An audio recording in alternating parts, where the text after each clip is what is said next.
After 7 years away from Earth, I am finally back.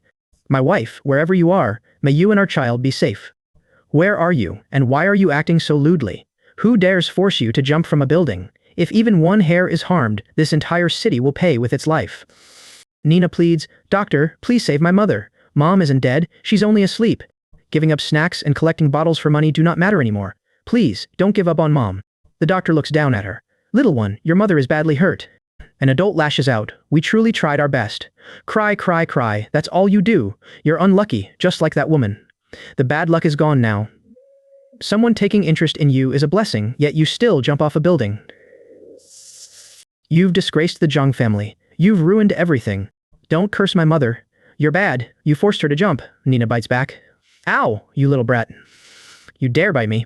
Today, I'll teach you a lesson for your deadbeat father. Before anything follows, the attacker screams, my hand is broken. It's broken. Who are you? Let me go. The child cries, you're the ghost, uncle. Are you a ghost messenger collecting souls? Please take me too. Mom will be scared alone down there. Her plea tears through me. Silly child, you want to follow your mother. I'm not a ghost messenger. I'm your father. Daddy's back. The attacker recoils when he recognizes me. You worthless trash. You vanished for 7 years, then return to watch? Your wife is dead. He raises his fist again. Only Una's sake stops me from breaking your neck here right now. How dare you come here? This hospital has surveillance cameras. A doctor warns, Sir, this sterile room holds a confirmed corpse. You cannot enter or damage it. My answer is final. My wife needs no verdict. She has no regrets. Nina stays outside under one promise. Wait here for Daddy. Daddy has to go inside first. Before my wife, the apology finally comes. I'm sorry I'm late. Don't be afraid. I'll save you now. Primordial purple chi rises as an underworld decree falls. Her lifespan is over. Her soul returns. All irrelevant people retreat at once. Golden light protects you. You are a great being, a reincarnation. The chains rise before me. You dare hold chains before me. Nina looks around. Daddy, where is that dark wicked man? Daddy chases him away, and he won't dare return. My wife lies before me. You've suffered. Your vocal cords remain damaged for years, but today they are cured. My wife finds her voice. Jonas, it really is you. My voice is back. It's me. Your muteness is cured. Nina's joy bursts out. Mommy is awake. Mommy can speak, her mother answers. Nina, Mom can finally call your name. Then she faces me. Jonas, explain exactly what happened. My wife insists, there is no mistake. The building jump happened. It wasn't your time to die. I know medicine, but I'll explain later. We cannot stay here. Let's go home. No one will bully you again. My wife objects.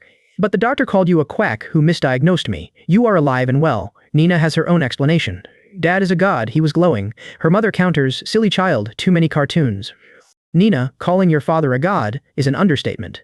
Back at the hospital, the doctor snarls, damn you, Jonas, a lawsuit will destroy you. Elsewhere, a woman laments, what a pity to die so young. Every organ is shattered, even a god cannot save you. Then she sees the woman alive. You're a ghost. Her mother demands, are you human or a ghost? The revived daughter answers, Mom, your daughter isn't dead. Sorry to disappoint you.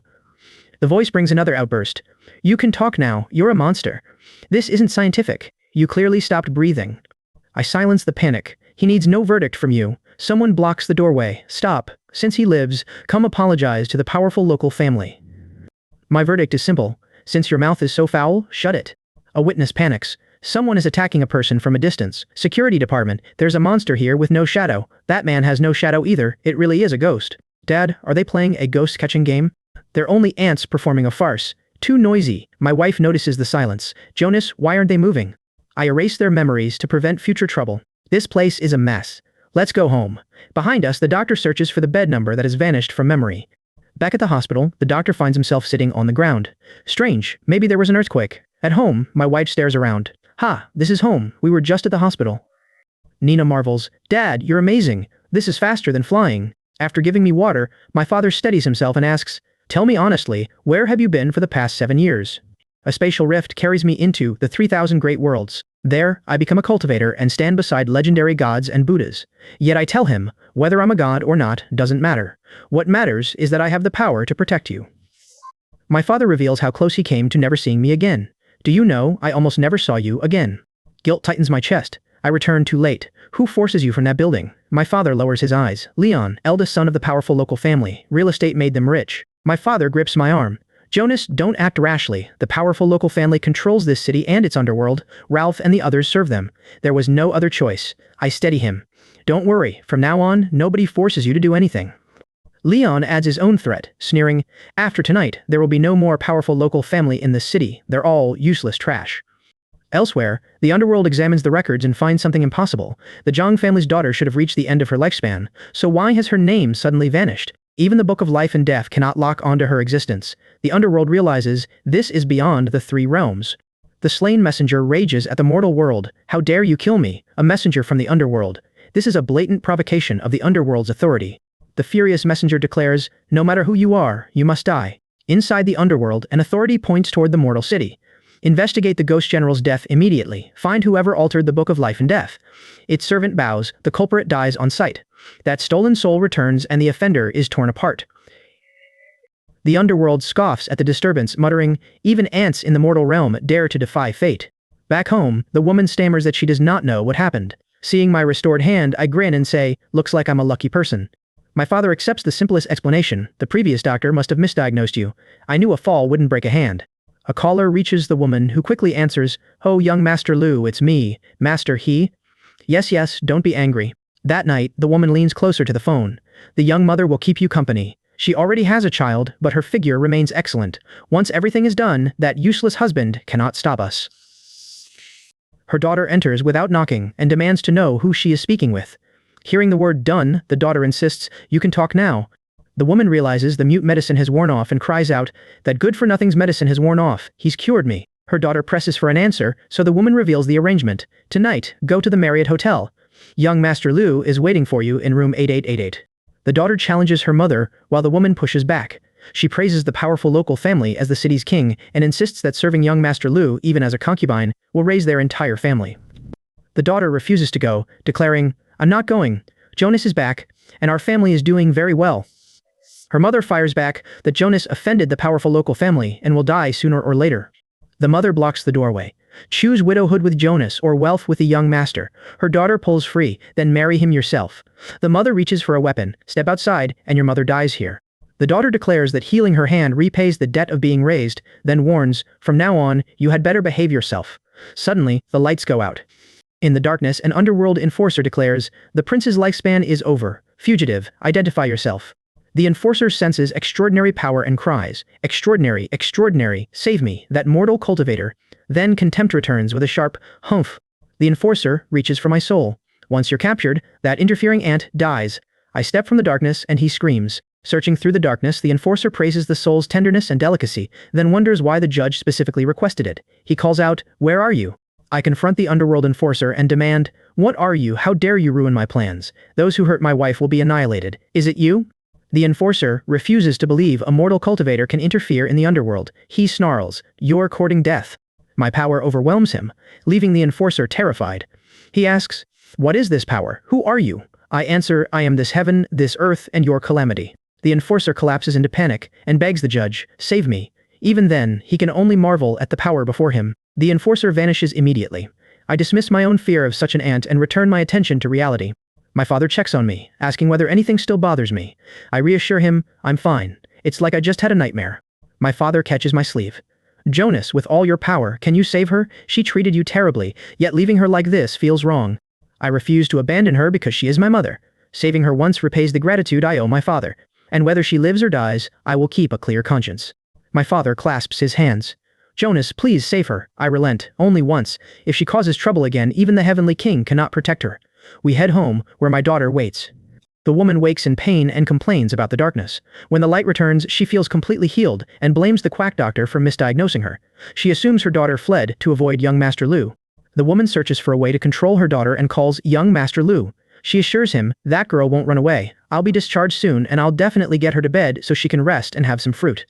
The woman returns and immediately demands to know why her daughter is still there. Her son interrupts the argument, asking why they are fighting so soon after she comes home. I wipe the blood from my mouth and face the furious man. Cured by luck? Tui, heaven simply favors me. What is wrong? You good for nothing? Do you want to die? You dare strike me again?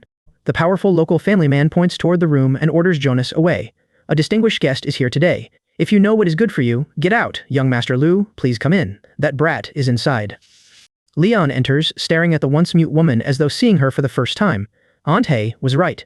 This mute can actually talk now, and she grows more beautiful every day. Zhang family immediately turns toward him. Leon, what are you doing here?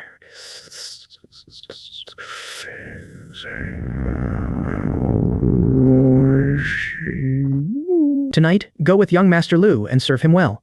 Then the Zhang family can finally turn its life around. The woman recoils from her mother's demand and shields her family. Mother, are you insane? I have a husband and children. Leon only sneers at Jonas. That good-for-nothing is your husband, in Jincheng, who dares refuse the woman chosen by young Master Lu. Leon steps forward and looks down at Jonas. Kid, kneel now and kowtow 3 times, then get out. If young Master Lu stays in a good mood, perhaps even a dog's life can be spared. The attacker points at me. The young master gave an order. Get out. You dare strike someone here, cripple him. My daughter grips my hand and points back. Dad, that's the bad man. He forced Mom onto the rooftop and threatened to sell Nina unless she jumped. Nina's accusation completes the truth that Leon tries to bury. Jump down and sell Huire. He is the one who made Mom jump. Jonas turns toward the man who destroyed his family, and Leon finally recognizes the danger. So you are the beast who drove my wife to her death. Leon raises his chin. So what if it is me? I am the Lu family heir. Leon treats murder like a trivial thing, and Jonas's grip tightens around him. Killing a woman is like killing an ant. Jonas stares at him. Killing an ant? Are you human or a ghost?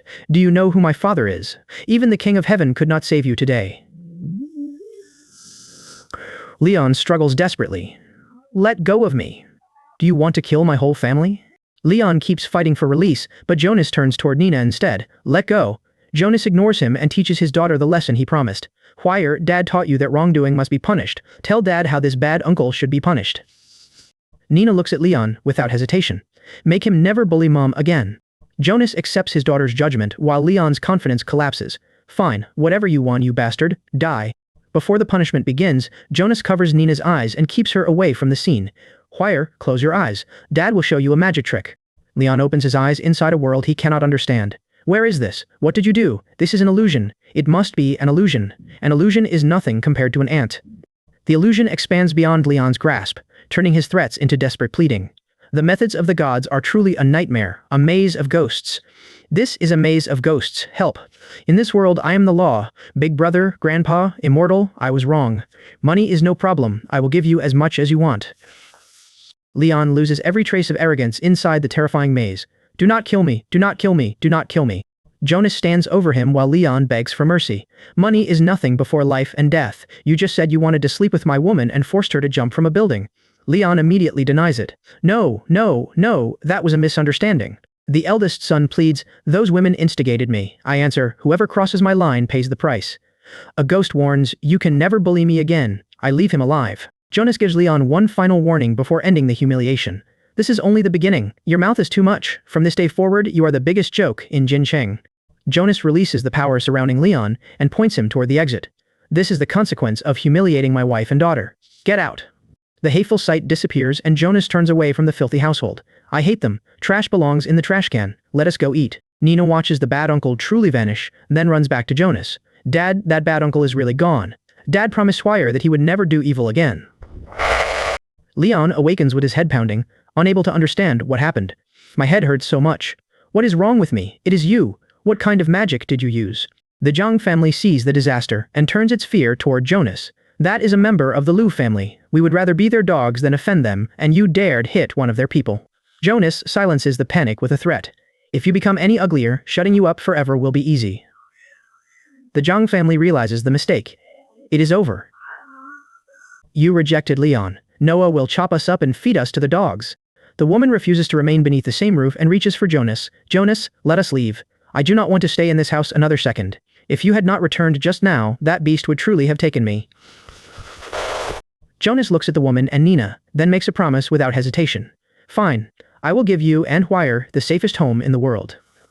Jonas gives the ruined house one last look. As for this place, let him guard it alone and face his fear. At the Joan family home, a relative bars the door. Sister, don't leave. What happens to Mom? The powerful local family will kill us. She keeps walking. Your fate no longer concerns us. The woman offers one final farewell before the scene abruptly shifts elsewhere. Take care of yourself. A new voice immediately breaks through the calm. What happened? Elsewhere, Noah finds his son wounded and collapses into panic. My son, who did this? Who did this? I was wrong. Jonas, the devil is gone, all gone. Noah's grief hardens into a demand for vengeance. Jonas, you must avenge your son. A servant points toward the Zhang family man, while Noah examines the wounded young master. Who hurt the young master like this? It was that Zhang family live-in son-in-law, Jonas. The accusation grows more extreme as fear reshapes the story. He is not human. He knows sorcery. That good-for-nothing who just returned dared touch my son, Noah's son, and even tried to kill him and destroy his spirit. Noah's anger turns toward the Zhang family. Very well, I will cut him into 1,000 pieces and make that Zhang family's son a shameless whore. Noah's companion studies the strange attack and warns against ordinary retaliation. Noah, what connections did you use? This method is unlike an ordinary martial artist. It involves space and mental control. Ordinary killing will not work. Going there would only be suicide. The warning changes Noah's approach, but not his target. Since this comes from the cultivation world, then it will be resolved according to the cultivation world's rules. Noah turns toward the person handling his arrangements. Contact Grant for me. No matter the cost, I want to buy several lives. The other party is a tough nut to crack, and that man will regret ever coming into this world. Inside the ward, frightened witnesses crowd together. Ordinary people cannot offend the underworld. This was no illusion. His medically impossible recovery truly happened before our eyes. A figure suddenly appears from empty air, leaving the observers frozen in place. A figure appearing out of thin air. Is this place? The witnesses search for a rational explanation, but only impossible answers remain. Spatial folding or instantaneous teleportation? No awakened person can perform such a feat. Could those legendary beings truly exist? At that same moment, Daisy answers the emergency line. Daisy speaking. What happened? This number is only for emergencies. The caller reports, Central Hospital has discovered a suspected target beyond normal specifications. The report continues. Instant teleportation and incredible healing. The Zhang family's mute jumper regains his voice, while every comminuted fracture heals overnight. Inside the surveillance room, doubt meets firm evidence. Are you certain? The reporter points at the screen. The cameras capture everything, but Jonas erases nearly every trace. Back up the original before it gets overwritten. He feels dangerous, far beyond an ordinary awakened person, almost like someone standing above them all. Suddenly, the footage begins destroying itself. Stay calm, do not alert him. The caller issues a final order. Our people reach the city soon. Investigate his background at any cost. Unease settles over the room. This city's world is changing. The caller turns to Noah. What does Grant say? Will that old recluse leave seclusion? The answer is practical. Whether Grant wants to leave seclusion or not, the right price can make ghosts move millstones, much less a cultivator like him. Grant agrees and sets out later tonight. Elsewhere, the patriarch vows, killing him alone is not enough. If that man survives, cripple him and pickle him in wine. Make him watch his daughter fed to dogs. That family of 3 will repay Leon's suffering 1,000-fold. But that kid is strange. Grant cannot handle him alone. A subordinate asks, who else is needed? His cultivation techniques are bizarre, but his body may not withstand modern, high-caliber firearms.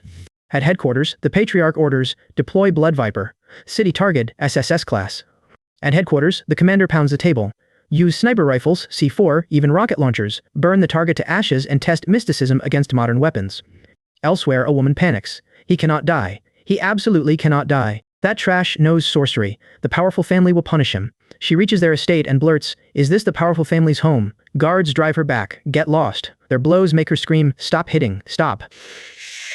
Desperate, she cries. Ryan's mother-in-law brings a message. The guards sneer. Ryan is already ruined, and a Zhang family snob still dares come. She counters, there is evidence naming who harmed Ryan. There is proof. Take this to your president. Before admitting her, the guards warn, first comes a search for recording devices. Try anything clever, and the back mountain becomes your grave. She spreads her arms. Search freely. This heart supports your president. Inside, she swears her heart belongs to the powerful family. The president fixes her with a threat. Give me the information. If it is worthless, this date next year becomes your death anniversary. President, you have been wronged. Last night's disgrace was not this woman's doing. Jonas, that damned useless son-in-law, caused everything. He vanished 7 years ago and returned completely different. He knows sorcery. Last night, this body refused every command and moved as though a ghost possessed it. Nothing remained under control at all. The president scoffs. Sorcery? Do you take us for 3-year-old children? We live in a scientific society. She stakes her life on it. If this is a lie, may a car strike me dead. Jonas restored the mute girl's voice with one touch. Instant healing and mind control are beyond any ordinary martial artist. The president's suspicion hardens. He is extraordinary, a cultivator. That kid truly has skill. He turns it around. If Jonas is so powerful, why is his mother-in-law helping us? She answers, that freeloader does not deserve our family, yet he plays ghost before me. Sir, kill him, and anything you demand is yours. Once he dies, that damned daughter remains with the powerful family. Only a powerful family like yours is worthy of my daughter. The president accepts her surrender. Very well, a wise person knows when to yield. Your past offenses are forgiven. A true master is already leaving seclusion to crush every demon. A squad of top assassins is also coming. This time, Jonas cannot escape. The woman praises Dave. Dave truly has connections everywhere. That useless man is doomed. The president cuts in. One task remains. Return and keep them under control. Report every movement immediately. When this ends, 10 million will be yours. She bows again and again. Thank you, Dave. Rest assured, they will be watched even at the cost of this life. After she leaves, subordinate objects. Why pay such scum? Once this ends, kill her too. Would that not be cleaner? Dave dismisses the concern. Money is only paper for the dead. Does her presence not annoy you? Dave's answer turns cold. Sometimes the most annoying methods are more terrifying than hell. Later, my wife sighs. The cheapest basement costs 800. Even the deposit is unaffordable. I refuse to watch her struggle. Wife, stop working so hard. Point to any building in this city and I'll buy it for you. Magic cannot conjure money, even if you buy nothing. Watching you suffer is unbearable, but 7 years ago, you did the same thing. You threw away 500,000 yuan for my father's treatment, then vanished without a trace.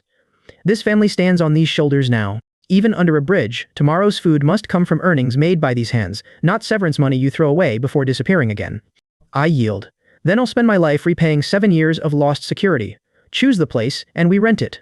What I dismiss as mere dust is actually a major event weighing on his mind for 7 years. A man approaches us and calls out, "Handsome guy, beautiful lady, wait a minute, I've seen you circling around several times, are you looking for a place?" I hesitate beside the agent. Our budget is extremely low. This probably won't suit us. He shows us a listing, a 5-bedroom luxury apartment with 2 living rooms. Its temperamental doctor tenant finds the place too empty and wants a family of 3 sharing it. I explain I can't even afford the property management fees at Longcheng Royal Garden. He immediately counters 200 yuan a month and the utilities are all free. The offer sounds suspicious, so I wonder, is that a haunted house or some kind of trap? A familiar sharp aura suddenly reaches me. Interesting. An old acquaintance seems ready to repay a debt. My wife hears the price and urges me, "Honey, since it's such a good deal, why don't we go take a look? Anyway, we have nothing to cheat." The landlord is nearby and can show us the apartment soon. Then the man points out that the car is already waiting. My daughter tugs her mother's sleeve. "Mom, 200 is enough for us. Please, let's see the big house." We agree to look. I reassure my wife, if it's not suitable, we'll leave immediately. Then Nina studies the pretty auntie and remarks, "This auntie looks familiar." The woman looks toward Nina and asks, "Have we met somewhere before?" Nina's memory impresses her, and she praises the child for remembering so well. Nina guesses, "Auntie is a doctor, maybe we've met in a dream." The woman introduces herself, "Hello, I'm Daisy, the landlord. The house is empty anyway." The landlord opens the door wider. "Lively homes feel better. Your family seems kind, so this place suits you perfectly." My wife remains uneasy and asks, "Daisy, Miss Zhao, is the rent really only 200? That's not quite right. Even 200 seems too much to me." Daisy explains, "It's mainly for good luck." She invites us into the car and my wife thanks her for the offer. Daisy watches the road and laughs, "You're not good enough to play with fire." The car driving against traffic suddenly vanishes before our eyes. The vanished car leaves me staring. Was that an illusion? "Miss, how long will you stand there? It's hot outside. Get in." My wife scans the road. Where did that car go? The landlord points down the empty road. It vanished. The driver fled against traffic after seeing police. My daughter looks up at me. "Dad, why did that uncle point a toy gun at us? I keep her close. He wanted candy." I warn Nina. "That's bad behavior, Nina. Don't imitate some things." She repeats, "Keeping it inside is the only way to live longer, and I understand." Then I check on Daisy and my wife, Mr. Bu and Ms. Zhao. "Are you all right? You don't look too good." Daisy blames the air conditioning, then admits, "No, I'm probably just running too fast and had a hypoglycemic episode." Beside the vanished car, the woman shudders. Was that Samadhi true fire or netherworld ghost fire? It vaporized everything instantly. Nina marvels at how comfortable the replacement car feels. Daisy tells her, "Sit tight. It's all right, little one. Play around as you like. Auntie will wash it again if it gets dirty." The landlord studies me. "That wrong-way driver was targeting you. I watched the road. Just annoying flies. They mistake patience for weakness." She shivers. "Will this bring trouble?" He looked vicious. My wife steadies her. "No trouble can pass my husband and harm this family." The hidden enemy decides, "Since you're so eager to die, I'll grant your wish." Yet the attack must wait until my wife and children are settled. Clinging to my coattails would place that person inside the family and bring the plan within reach. We arrive, and I confirm, yes, this is where we're going to live. My wife asks the cost, while Nina stares at the huge house and cries, "I can roll around in it." Una stands frozen outside, so Daisy calls to her, "Una, don't just stand there, this is your new home." Daisy welcomes us inside and asks whether we like the place. Una is overwhelmed, "Sister Na, this is too luxurious. Is 200 yuan really appropriate?" I'm not at ease. Daisy sees no reason for worry. My wife assures her, since you're sincerely renting it out, we're at ease. Then she looks at me and says, honey, you've suffered for 7 years. I promise my wife, this enjoyment is what you deserve.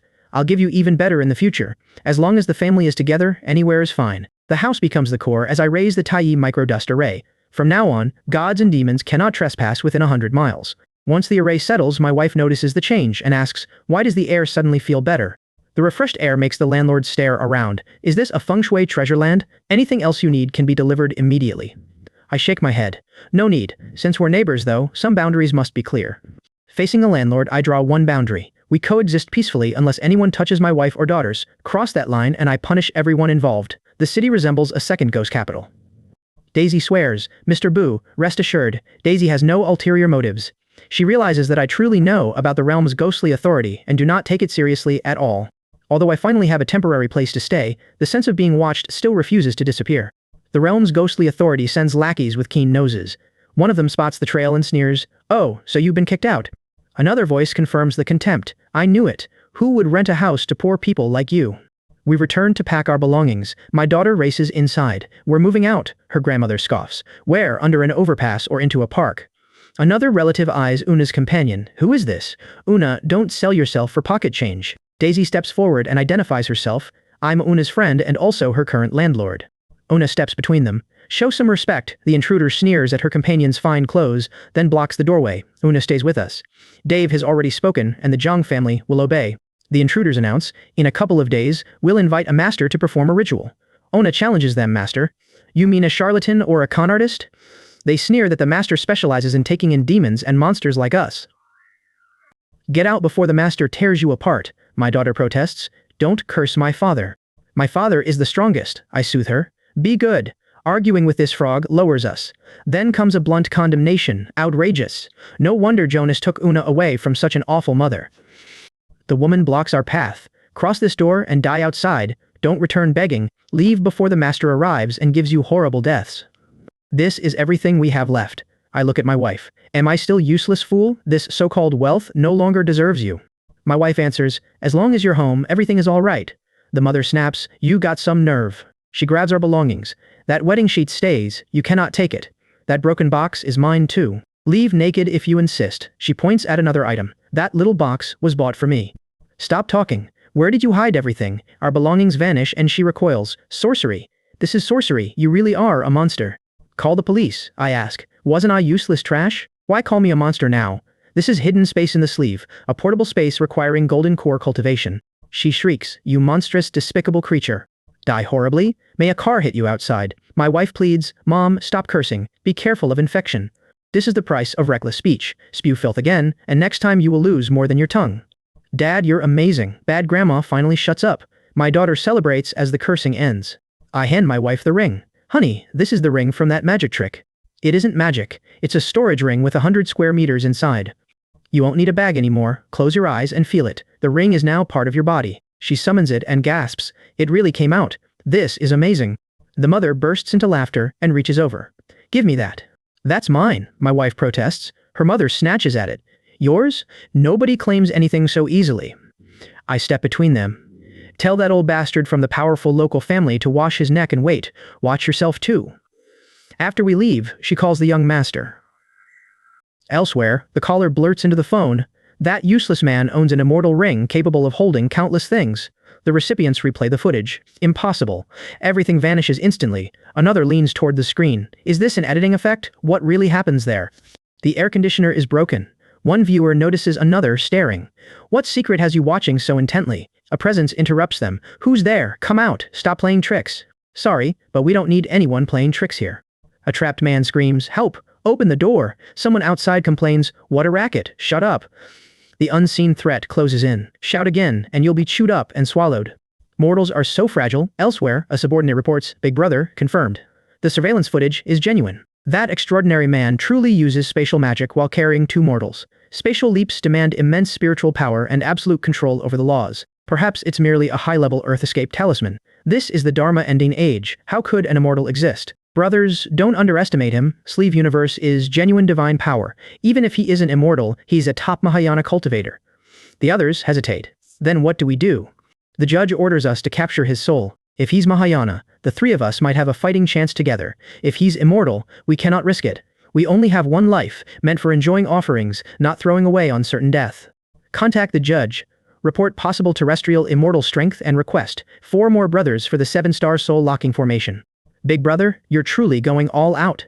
This formation can refine even a ghost king. The leader remains firm. Even a lion uses full strength when hunting a rabbit. Since he may become a variable, we'll erase him completely before he grows. Later, at the university, a student spots my wife and marvels, amazing, that figure, that face, she's even more attractive than our school's beauty. On campus, the student elbows his leader. Sharp eyes, she carries more charm than any student. The leader calls out, "Stop hiding, beauty. Let me show you campus. Then tonight we'll talk somewhere nice," my daughter points. "Mom, look, the circus monkeys escaped." The redhead has a bud on his face.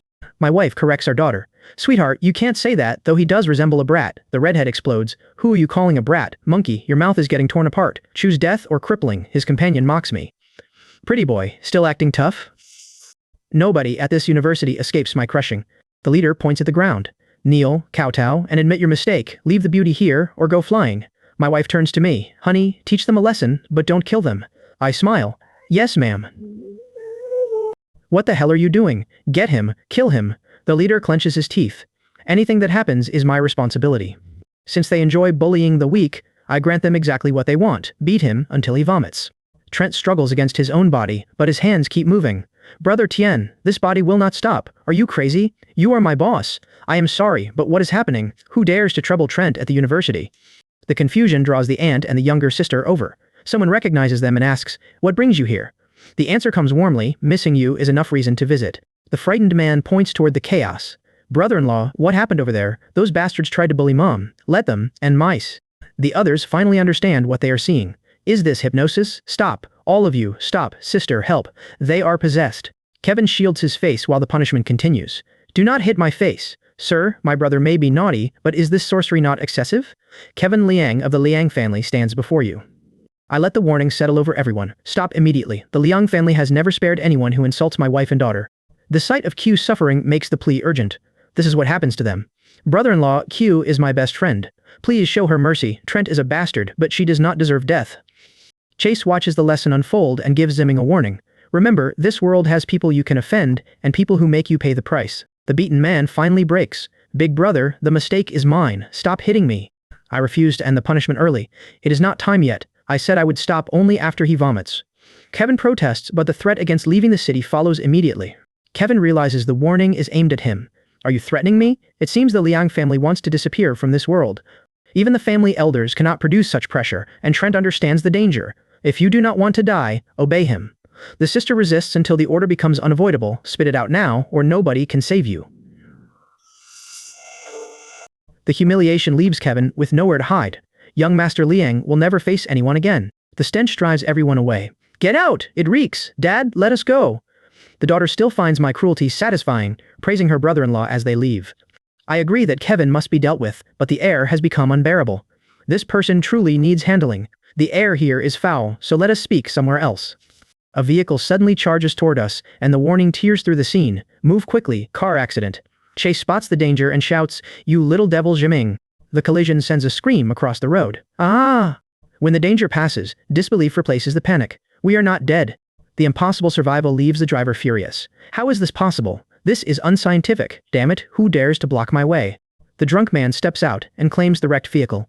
"This is my car, you pretty boy. Are you seeking death? Do you know who I am?" Kevin squints at the newcomer, then bursts into drunken laughter. Well, well, isn't that the young lady everyone keeps talking about?" The drunk man notices another woman and turns lecherous. "There is a gorgeous young woman here too. Do not block my way, beautiful lady. Since you wrecked the car, that is fine." The drunk leans toward her. "Sleep with me and this disappears." She shoves him back. "You're unworthy." His breath makes her recoil. "Why do you reek of alcohol?" Chase grows tired of the noise. "Zimming, the flies here are too loud." I send the sister and Chase toward the front garden. "Take your sister and the hoodlum there for a stroll." Chase protests that the drunk man belongs to the Lee family, but I order him away and Una agrees to leave. The warning comes from someone who knows the drunk man's danger. He is drunk and nobody can stop him. "Let your brother-in-law handle this." The drunk man threatens me when the women leave. "Call those women back, or I will bleed you dry right now." His blow meets protection instead of flesh, exposing the vest beneath my clothes. "What the hell? You are wearing a bulletproof vest." Ants never understand power. The drunk staggers back from the sorcery. Don't try anything. My father leads this family and his only son cannot be touched. His family name only gives me a larger target. Since Li Wei cannot teach his son in the human world, let the underworld teach him instead. Destroy. Anyone who touches my wife or daughters loses his soul and never reincarnates. Elsewhere, Dr. Zhao faces pressure over Ryan's reconstructive surgery. Director Rex has ordered you to take over young Master Ryan's operation. Are you disobeying orders? Inside the hospital, the doctor closes the file. Every appointment is full. Leon has committed osteonecrosis. Even a god cannot save him. Useless surgery serves nobody. The representative scoffs, or exposure frightens you. The powerful local family's representative presses harder. This is the Liu family's fault. Renowned experts must be consulted. If you refuse to go, can you bear the blame? The hospital corridor falls silent as a superior corners the doctor. Watch your words. You think escape remains possible? Forget it. The pressure becomes an ultimatum. Agree today, whether you like it or not. Chad invokes his master, then dares the woman to challenge him. Her slap follows and he erupts. You dare to hit me? The doctor lowers her stinging hand. That slap teaches respect for your superiors. Whoever wants the young master's surgery may perform it. Stop bothering me. The man finds his belongings missing and lashes out at the crowd. Why are all of you filming? The woman reacts to the attack and the damaged phone. Do you have a death wish? What are you doing? Pay for my phone. Pay for my phone. Kevin steps forward as a fellow member of the Liang family. I am from the Liang family in Shuzhou. Do you want compensation, or should your entire family disappear from the city? Before anyone can preserve the scene, Kevin gives the final order. Everyone who took photos or recorded videos, delete them immediately in front of me. I warn everyone, anyone who posts today's events online will bear the consequences. That person is simply a devil. Kevin grabs his aged shoulder. Erase every trace of that man. Nothing from today can implicate our family. The family quickly turns the frightening incident into reassurance. That extraordinary person, he didn't do anything to you, did he? It's all right. We reasoned with him, and he's deeply repented and gone home. The daughter happily agrees. Yes, mom and dad are the best at reasoning. The terrifying energy has just faded when someone concludes. Neil is probably not even ashes left. The brother-in-law praises me, and I answer, you flatter me, it's all my duty. I meet Kevin's frightened gaze. You're clever enough to survive. Tell your brother Trent that restraint saves him today. Should he approach my family again, Neil's fate will look merciful beside his. Someone demands harsh discipline. I turn toward Una. That must have terrified you. To calm everyone, I offer, this weekend, I'm treating everyone to the best hot spring resort in the city. How about that? The woman protests that it is too expensive and that we have just met, so I clarify, Sister, I'm referring to your best friend, your own sister. The family member waves away the formality. We're family, no need for formalities, right? The other man stares at the change and exclaims, You've changed. A relative nudges the aloof woman forward. Coldness is for strangers. Your sister deserves warmth, so agree. Then he grins at my daughter. Oh, surely the little one wants to swim. She grabs my hand. Let's go swimming, Dad. Once Nina says she wants to go, the family agrees, okay, then let's go. But a strange object catches my attention, and I blurt out, what the hell? Is this carved or grown? The strange wound defeats every treatment. Laser didn't work, and the skin grafts rejected it. This is practically a curse. The powerful local family's wife has already called 3 times, and the pressure keeps mounting. If it cannot be repaired by tomorrow, they will tear it down. The department complains under relentless pressure. The doctor must have offended some big shot. There's a strange smell in the wound, and it's incurable. The frightened woman appeals for protection. You have to stand up for me. That woman is crazy. The man refuses to waste time on the complaint. It isn't important that Daisy hit me. What's important is that he doesn't respect you at all. The situation grows uglier as the doctor explains. I asked him to take over Ryan's surgery, but he called it a waste of time and said he would pass the buck to his subordinates. Daisy immediately loses her arrogance, and the powerful local family turns to the confident doctor. Since you're so sure, let him have this chance to make a name for himself. The doctor finally understands the trap. You mean I'll receive a referral report?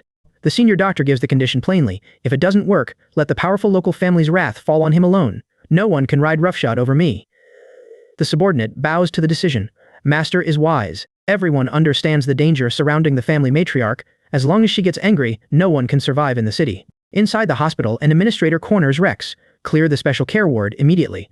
The master hired by the powerful local family has descended from the mountain and arrives soon. Whispers ripple through the staff. Does he come from that legendary place? Daisy is left facing an overwhelming threat. Even the gods can't save you this time. The wrecked car brings fresh concern. Brother-in-law, that car is completely ruined. Will Neil really let this go? I dismiss the broken remains. Just throw them away. The family still worries about the person involved, but I settle it. As for him, don't worry. He won't have another chance to cause trouble. Kevin steps forward with confidence. Someone has already handled it. In Shuzhou, the Liang family can still manage this little thing. A shaken relative approaches me. Brother-in-law, what happens when that car hits you? It stops against something invisible, like a wall. Nina exposes the truth with delight. Dad used magic to block it. Whoosh, the car stopped. Her father quickly warns her, don't listen to your dad's bragging.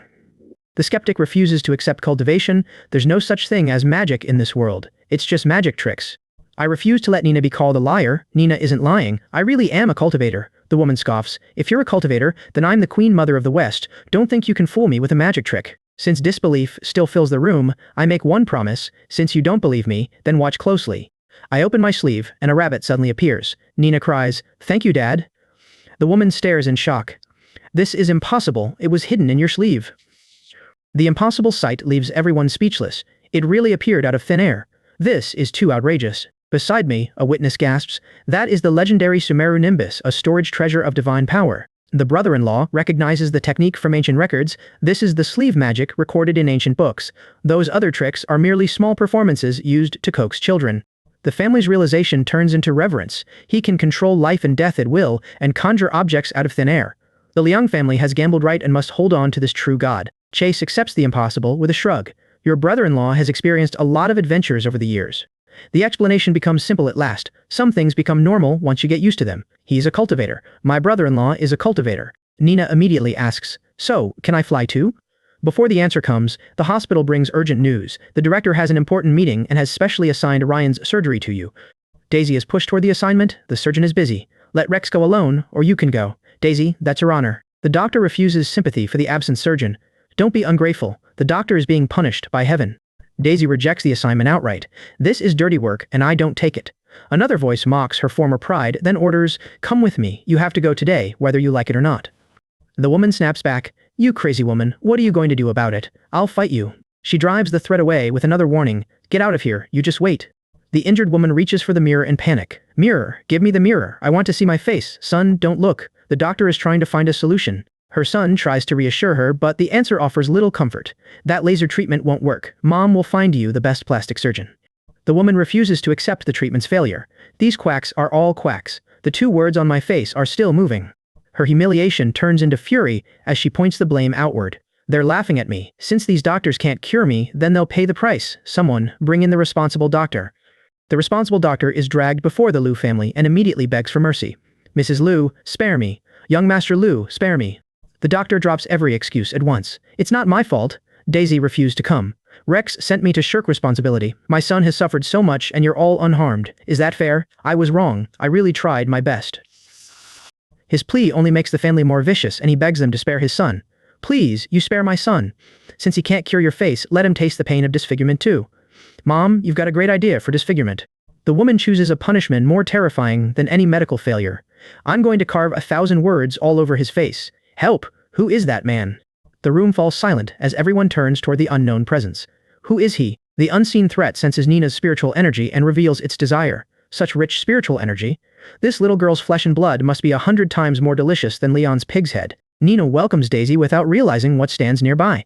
"Aunt Daisy is back. Dad said you'd bring a pretty auntie to play, is that true?" "Yes, Auntie really wants you here so I can pinch your cheeks. Hee hee, Auntie's hands are so cold." The strange woman turns toward Nina, then suddenly hides the danger behind a magic trick. "Are you going to do a magic trick for Nina? Get lost. Dad, who are you talking to?"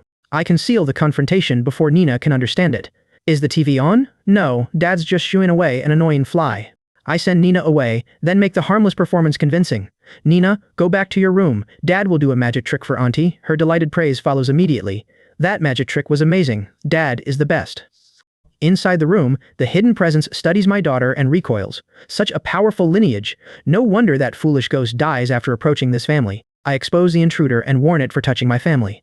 "You really do have some skills. You dare to lay a finger on my family, you mere earthly fiend." The ghostly authority answers with a boast. "The dog nose of the underworld is indeed sharp." The earthly fiend tightens its grip. "Seeing through me changes nothing. This woman's soul already lies suppressed." It uses the woman's trapped soul as a shield and threatens her life. "If you dare to touch me, she will die first. Step back, or I will slit her throat, leaving even you, the divine doctor, helpless." Like an ant trying to shake a tree, laughable and overestimating herself.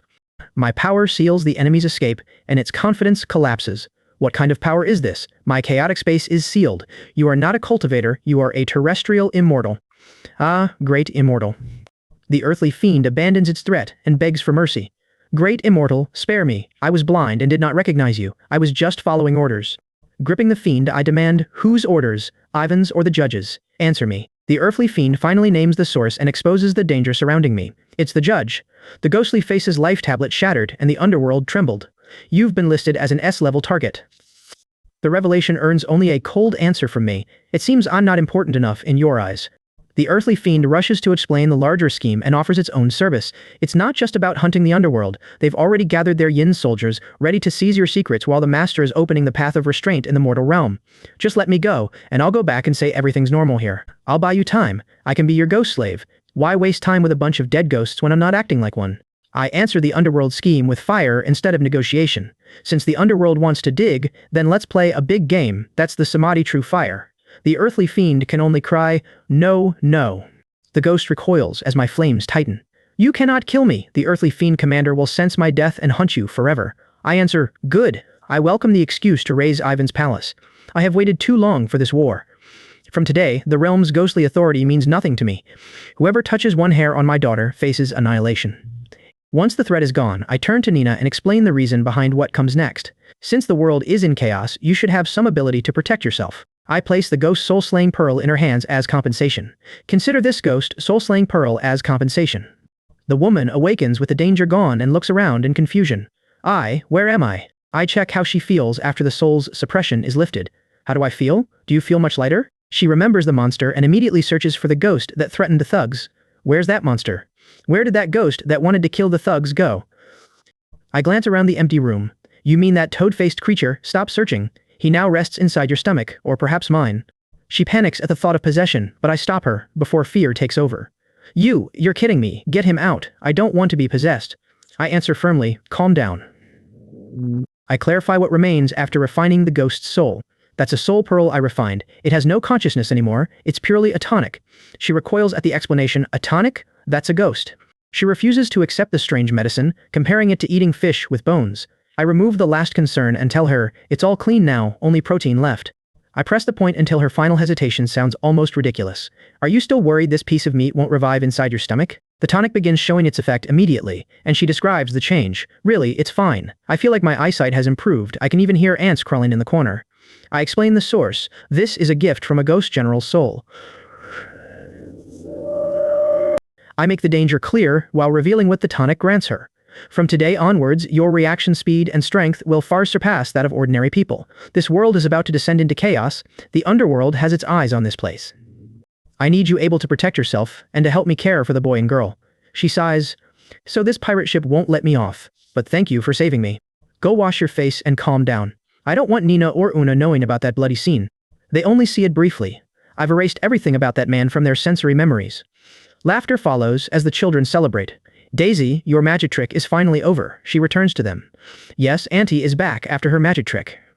Little one, are you being good and listening to Daddy? The little one is the best boy. Laughter fills the room. The child suddenly asks, but where did that dark-skinned magician uncle go? That uncle returns to his hometown because his tricks are ugly, so Daddy kicks him out. Daddy, that uncle isn't good-looking either. My daughter beams at the visitor.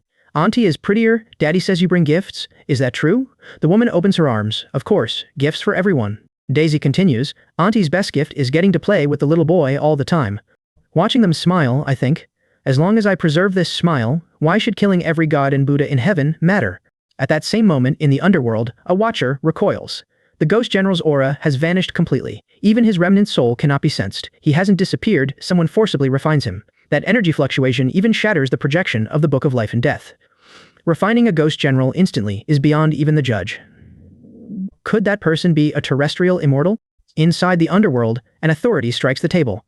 God or demon, whoever kills a righteous underworld spirit, declares war on our realm. Activate the 100 Ghosts, Night Parade formation. Summon the disciples and demand elite soldiers. Back home, the visitor kneels beside my daughter. Nina answers, no. Auntie's trick is dark, but it makes Nina feel warm all over. Daisy reassures her, don't be afraid. Daisy continues, from today, Auntie becomes your godmother instead, so she can protect you just like a mother. Godmother, like in the dramas, does that mean 2 mothers will love me? Daisy presents a family heirloom.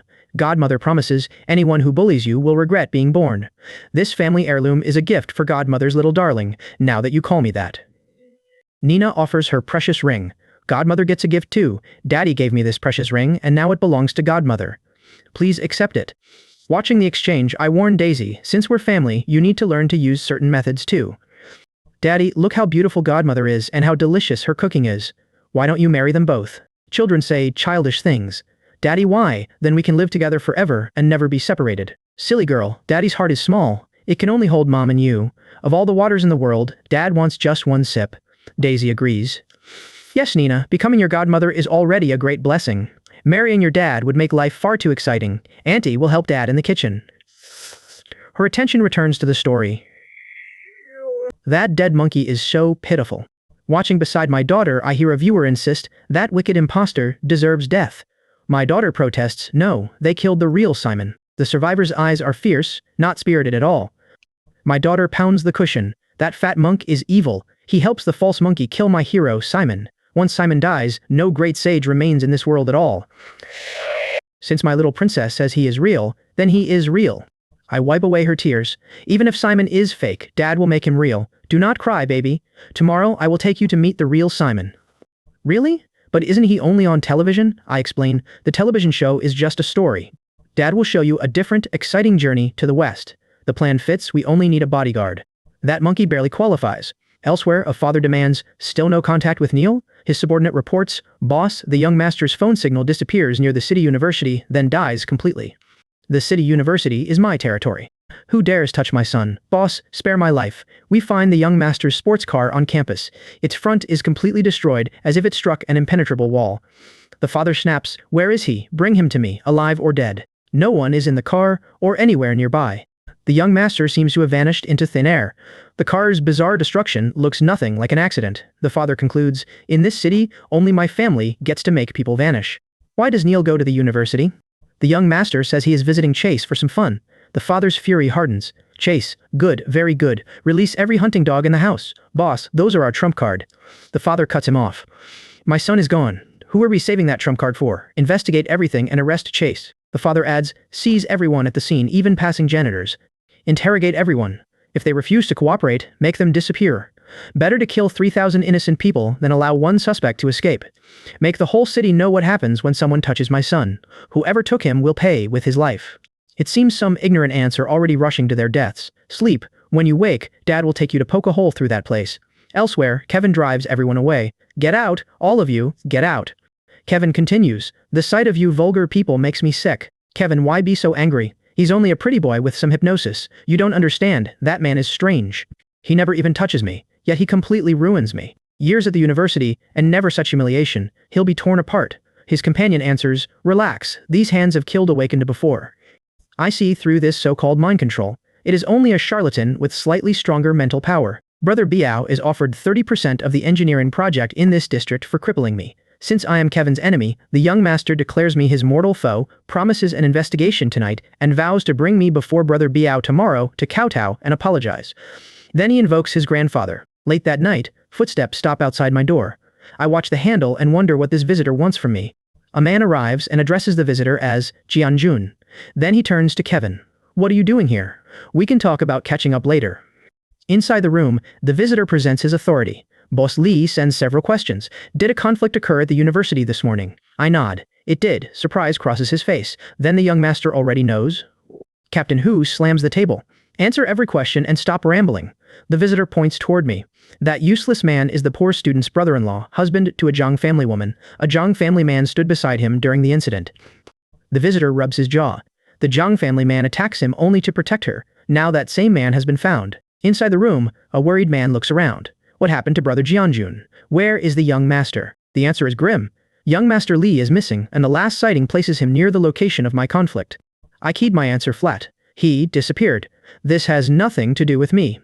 The visitor checks the doorway. The young master was gone before departure. Catch Chase and that man, and the truth follows. He nods toward Kevin. Forgive the interruption. This clue cannot wait. Tonight, the city falls into chaos. Kevin understands the danger at once and warns his grandfather to lock the Liang family's doors and windows. Grandpa, the Li family is going crazy. The grandfather focuses on the real threat, the man who dares touch Neil. He rebukes Kevin for still wanting revenge against that thug. Kevin cannot swallow the humiliation and asks why he should abandon revenge. He adds that the thug is also an awakened one, surely capable of awakening further power. The grandfather dismisses that strength completely. That thug's pathetic skills are not even worthy of carrying the Lee family's shoes. He points out that Neil leaves with many bodyguards, yet even after the front of his car is smashed, he vanishes without a trace. Anyone capable of that is clearly no ordinary person. Kevin remains eager to watch the conflict unfold. So what? The Lee family will definitely kill that man. We can simply sit back and watch. The grandfather rejects that confidence. If Neil truly falls at my hands, he says, my strength must be terrifying, and I must fear neither the Lee family nor the power behind it. The grandfather strikes his cane against the floor. Listen carefully. From this moment onward, bury every thought of revenge. Kevin raises both hands. Grandpa seeks no revenge. His grandfather points toward the telephone. Call that thug immediately. Stop every move against that man. Drag our family into this mess, and consequences follow.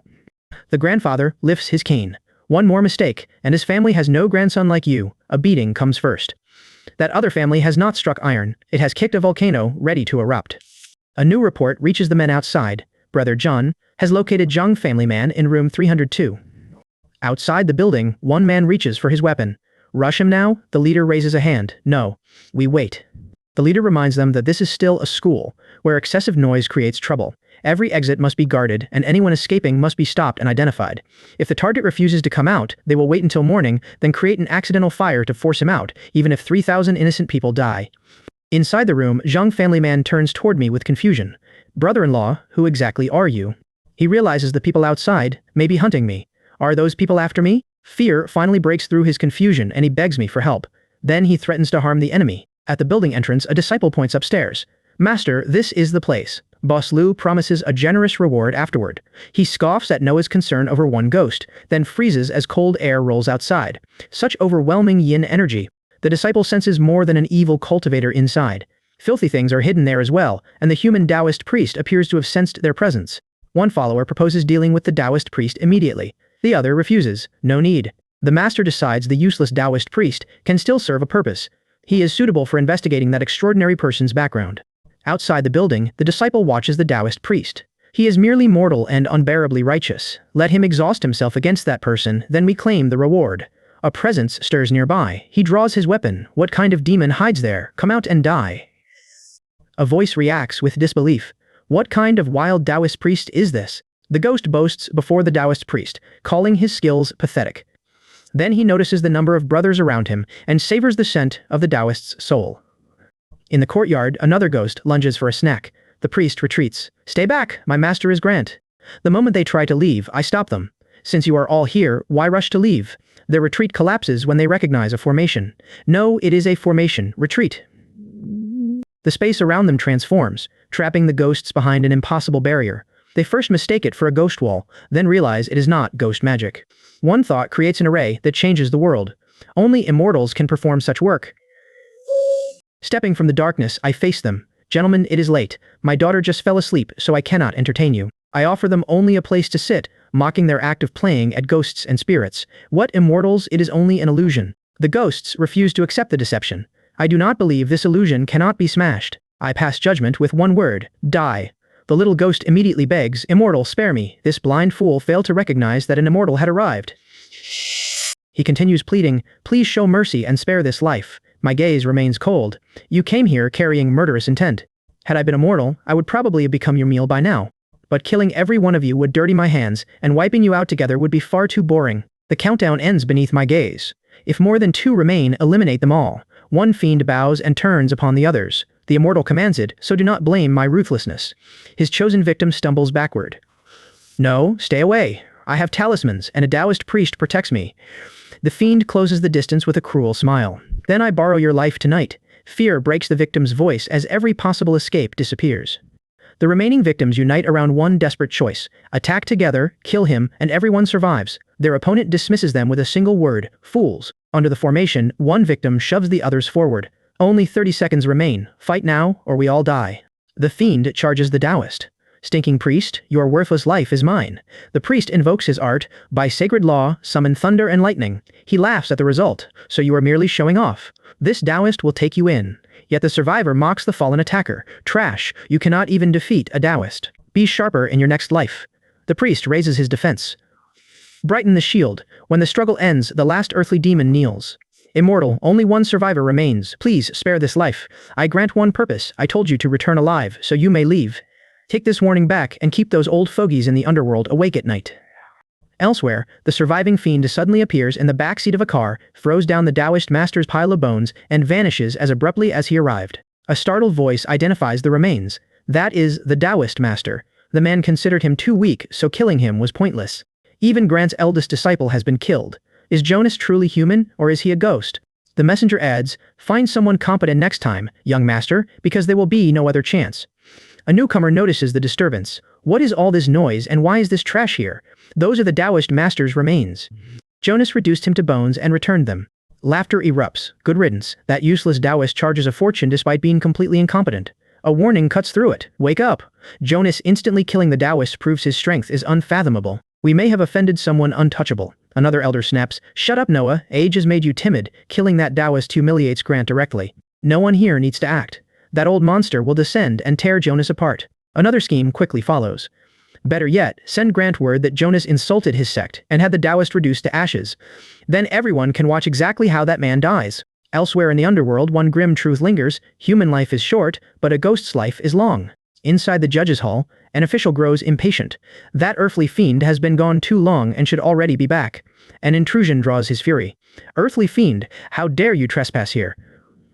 The official erupts, is this rebellion? Then you will be devoured alive. Strike your superior, and the punishment will be boiling oil.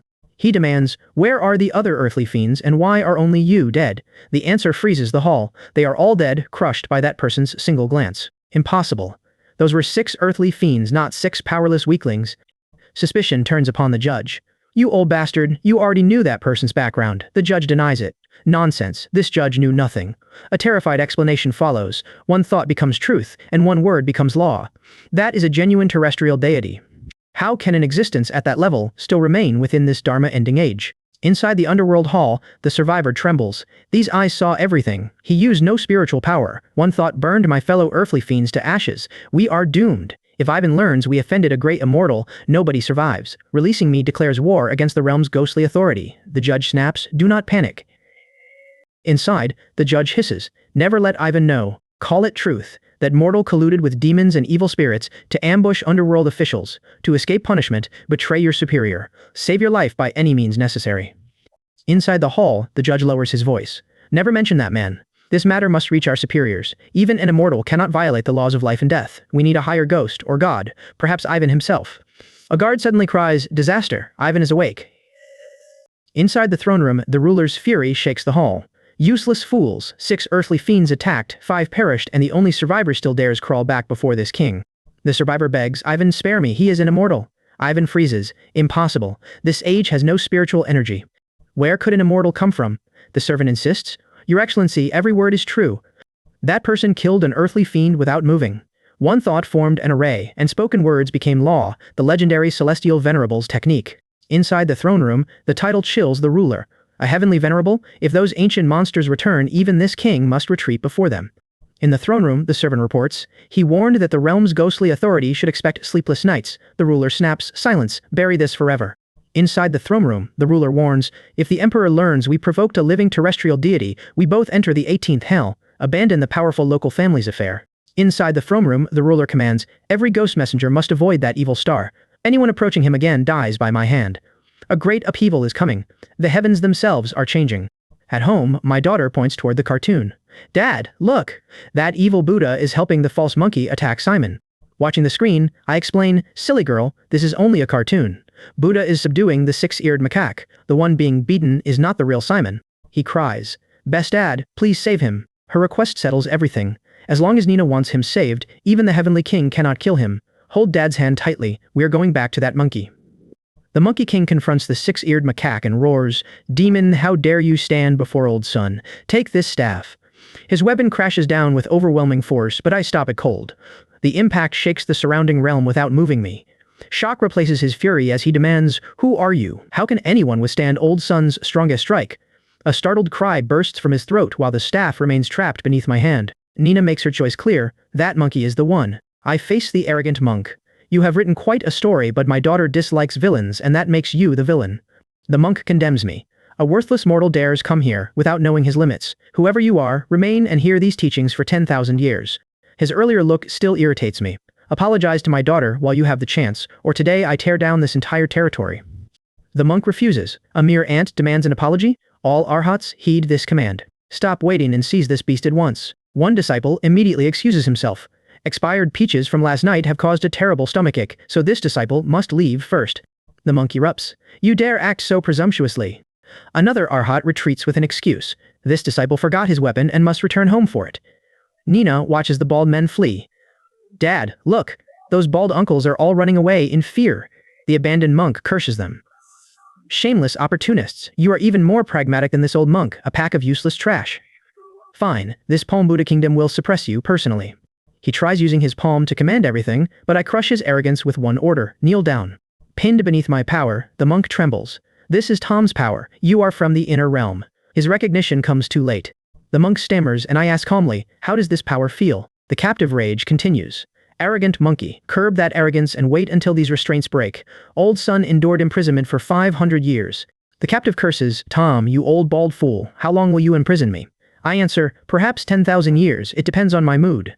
His anger collapses. Great immortal, this monk admits his mistake and begs your daughter's forgiveness. I turn away. Too late. Nonsense bores me and idlers have no place here. I command, serve my daughter as her bodyguard henceforth. The monkey bows. Tom grants me this life. Whoever touches my young master will be torn apart by my own hands. Nina worries about returning. Dad, will bringing the monkey home frighten Mom? I reassure her. The monkey has already changed his appearance.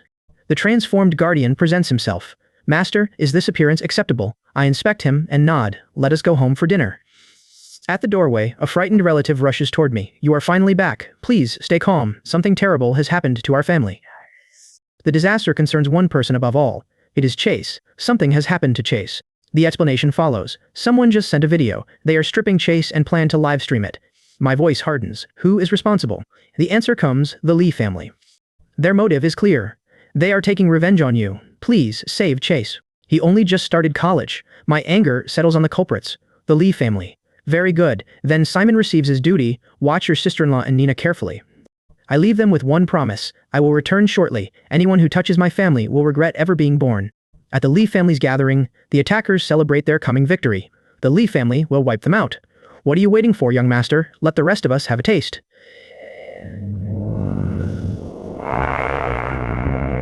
A captive interrupts their laughter. Everyone, stop.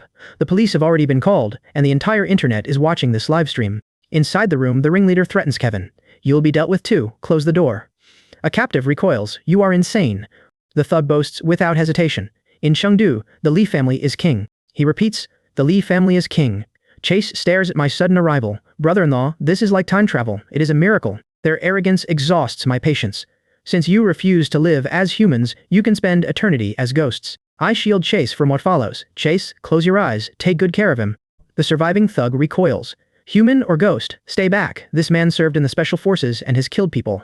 His final source of confidence stands exposed. So this is what you rely on. Terror overwhelms him. Monster, you are a monster. The thug clings to one last threat. The Lee family will never spare you. Our ancestor will kill you. My answer seals their fate. The Lee family meets its end tonight. Elsewhere at the Lee family residence, the elder demands a report. Tell me whether that little wretch has been captured. He presses for the extraordinary fighter's location, but his subordinate answers, there is no news. That means everyone sent there is gone. A desperate survivor finally reaches them. Ancestor, save us. The Lee family is finished. The ancestor demands, explain this panic. The report is devastating. Neil is missing and every guard sent out has been wiped out. The enemy is no ordinary person, perhaps an awakened one. The ancestor dismisses them all. Mere ants. Inside the ancestral hall, the elder rises from seclusion. 30 years perfect these divine skills. Since someone seeks death, their blood welcomes my return. The grandson welcomes the extraordinary ancestor back, and the answer is murderous. That enemy will be torn to pieces. Elsewhere, Chase demands, tell me where my brother-in-law and the others are. The promise that follows ends his fear. Once they are dealt with, no one will ever bully you again. The stunned man calls that move divine and asks, what realm are you at? I wave away those worldly distinctions. They mean nothing to me. I command, close your eyes. I'm bestowing upon you a great fortune. Power surges through him, and he cries, ah, so hot, this whole body is brimming with power. Power settles. I explain, bone forging and marrow cleansing make firearms useless. The transformed man calls it too precious, then urges, let's go, this dormitory is uninhabitable.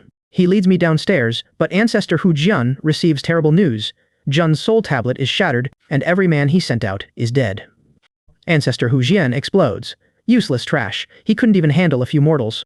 Another man begs, Ancestor, spare him, that extraordinary one is no ordinary awakened one, he's a devil. Laughter follows. Ancestor Hu Jian claims Dragon City as his sole domain and orders, prepare the blood fiend array in the city. He swears, all the lives of this city will be buried with Neil. At the doorway, the younger man bows.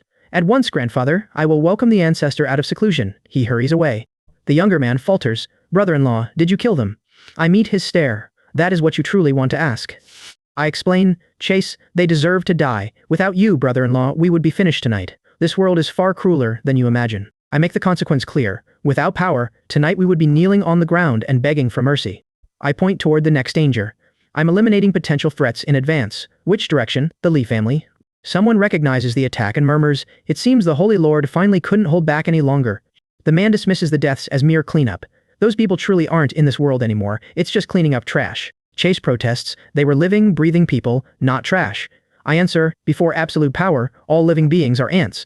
Would you feel guilty stepping on poisonous insects that tried to bite me? Chase recoils from my reasoning, but that's too cruel, those are lives lost. I give him the cold truth. If we don't kill them, you or your sister may die later. In this dog-eat-dog world, mercy is an epitaph for the dead. I summarize the law beneath the gods. Indeed, under the gods, all are ants. The shaken man calls me crazy, then admits, it's because you weren't at that level. Another voice defends me, brother-in-law was protecting us. Go back to sleep, the sun will rise again tomorrow. The reassurance continues, don't think about it. You should be glad we've latched onto a real dragon's thigh. The returning woman faces an insult. Sister, you finally decided to come back? You didn't come home because you were fooling around with that charlatan, she snaps. Shut up, disrespect Mr. Bu again, and I'll tear your mouth apart. The insulted man dismisses me, Mr. Bu. He's just a con man with some tricks. In the hall, the man sneers at the woman. Only a fool like you believes him. Yesterday's schoolgate ambush happened because you tipped off the attackers, she snaps. So what? Their leader promised his family would protect me once that fraud was exposed. Kevin rounds on her. Idiot. Are you trying to destroy this family? Nearby, the boastful young man admits, yes, my internal energy shattered the wood and split the stones. Inside the family hall, the young man recoils from the damage. Grandpa, I reach half-step grandmaster strength. I never meant to strike that hard. Inside the family hall, an elder grips the young man's shoulders. Who transformed you? He answers, my brother-in-law, Jonas. Before his stunned family, the young man raises both hands. He gives me 1 pill and 2 pats. That alone creates a half-step grandmaster. The family stares in disbelief. This isn't a cultivator, this is a living god. Kevin sees the opening immediately. The opportunity for the Liang family's rise has arrived. In the family hall, Kevin raises his hand. From now on, our entire family obeys Jonas unconditionally. A younger relative hesitates. What about the powerful local family? Their ally is dead. The answer is merciless. The Li family will go crazy. Before the true dragon, they are nothing but a barking wild dog. Kevin accepts the new hierarchy. We must become Mr. Bu's most loyal dog. Inside the family hall, an elder points toward the young man. Do anything necessary to please Jonas. If he demands a bedmate, offer yourself. Inside the ancestral hall, the patriarch cuts his palm. No risk is too great for our family's survival. If our bloodline ends, every sacrifice becomes meaningless. Whoever kills our chosen heir must answer in blood. I offer my remaining martial lifespan. Noah, judge of the realm's ghostly authority, hear my plea, accept this sacrifice and descend before us. The underworld judge demands the price. Do you know what this costs? That murderer's soul must be scattered, and all Dragon City buried with my grandson. At the altar, the judge answers, as you wish. The formation awakens now. Human or ghost, nobody escapes death tonight. Power erupts across the hall. The watching elder staggers backward, stunned that a half-step grandmaster can unleash such force with 1 palm strike. The newly arrived elder demands, where is Mr. Bu now? Need to see him immediately. His grandson tries to restrain him. Grandpa, calm down. Kevin demands, brother-in-law, Jonas has returned to Jincheng. Prepare the car immediately. This is the only chance for the Liang family to rise to prominence. The younger man stops him first. Grandpa, there are things to tell you. Brother-in-law may not want to see guests after returning to Jincheng. The grandfather is confused, so the warning becomes clear. Why? Because that idiot Trent offended him. Kevin immediately offers a solution. Tie Trent up and make him beg for forgiveness. But it is not only Trent. Yesterday, brother-in-law killed Neil. Inside the family hall, the grandfather lurches upright. What? Who does he kill? A relative answers, Neil, their only son, and his companion. Neil is the general's grandson. Inside the family hall, a relative spreads his hands. That general commands a vast army, yet Jonas crushes him like an ant without lifting an eyelid. The grandfather finally understands the danger. The Lee family has both an army and the state behind it. Even as a cultivator can Jonas truly ignore missiles. The younger man shakes his head. Grandpa, you have not seen brother-in-law's attack. He describes power that might withstand even a missile. Jonas kills the Lee heir, then returns to Jincheng and cares for his child as though nothing happened. Inside the family hall, silence follows the account. Jonas plainly cares nothing for any worldly rule. The younger man lays out the choice. Such a person is either a madman or a true god. After Trent wakes, discipline him strictly. If he disobeys the Liang family's orders, lock him in the cellar. Inside the family hall, the elder seals Trent's fate. Without my permission, he never leaves. The powerful local family will go mad, and this city will change. Kevin turns toward his next move. The Liang family must choose a side immediately. Xianhao, are you not on good terms with Chase? The command follows without hesitation. From now on, treat Chase like a sister. Use that connection to enter Jonas's social circle. The Liang family must become Jonas's most obedient dog. If the Li family seeks death, that is their affair. Kevin sees the opportunity opening before him. The Liang family will use this chance to soar to great heights. Get out. Inside the crowded room, the humiliated man points at the door. Everyone get out. Who permits you to laugh at me? Leon reaches for something in anger, but the warning comes immediately. Leon, do not smash it. Be careful or the wound will reopen. Leon breaks down before his mother. Mom, there is no reason to keep living. Those bitches outside call me a eunuch and say writing is carved across my face. Anyone who gossips will lose their tongue. Where is that Taoist priest? The family still waits for the master, Grandpa invited.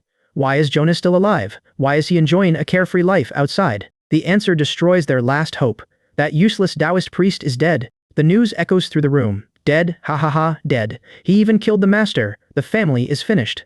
Despair takes over the Liu family. The Liu family is finished, since revenge is impossible. What is the point of living? Let me die. Inside the family residence, an elder blocks the desperate mourner. Calm down. Revenge remains possible. That dead Taoist was merely a poorly trained apprentice. The real threat remains hidden. The real killing move has not arrived yet. Hope returns with a terrifying name. Grandpa says the true White-Browed Immortal Master has emerged from seclusion. Grant is the legendary old immortal who can kill with a sword. The accusation is sharpened against Jonas. Jonas killed his beloved apprentice, so the Immortal Master will settle the score himself. Jonas thinks knowing a little sorcery lets him turn the world upside down. The Liu family speaks with vicious certainty. Before a true Immortal Master, Jonas is nothing. I want to watch him die and skin him alive. Do not worry, son. This time, Jonas, Una, and that bastard will be buried with you. Inside the family residence, its chairman slams the table. Mobilize every available liquid asset and place a black market bounty immediately. The hatred becomes a final demand. Make Jonas suffer every cruel torture before he dies. Back with Jonas, a child looks up curiously. Dad and Godmother call you a god. Who is more powerful, you or the Jade Emperor on television? Sitting beside the curious child, I raise one finger. Gods possess different ranks. Some barely learn to fly, while others blot out the sky. The child leans closer. Then explain every rank to me. The explanation begins with mortals. They cultivate immortality, but only after achieving immortality and ascending to the upper realm do they touch its threshold. Above immortals stand true immortals and golden immortals. To ordinary people, golden immortals already seem eternal, with power to move mountains and seas. A child asks, are golden immortals truly that powerful? What stands above them? I explain, divine beings stand higher, commanding creation and destruction with one thought. Above every god stands Tom, the heavenly venerable, master of all paths beyond cause and effect. Even when the world perishes, he remains. The listener scoffs, you make everything sound real. What realm have you reached? You cannot possibly be Tom, the heavenly venerable, can you? A warning cuts through the question. Miss Daisy, be careful what you say. The servant bows toward me. My master is Tom, the only heavenly venerable across every heaven and realm. Daisy laughs. Are you two performing a television drama together? Another woman studies me before answering Daisy. It sounds absurd, but I believe him. Even if he claimed to be the Jade Emperor, I would believe him. He is extraordinary, and he would never deceive me. Her sincere trust leaves me silent. Another voice joins the judgment.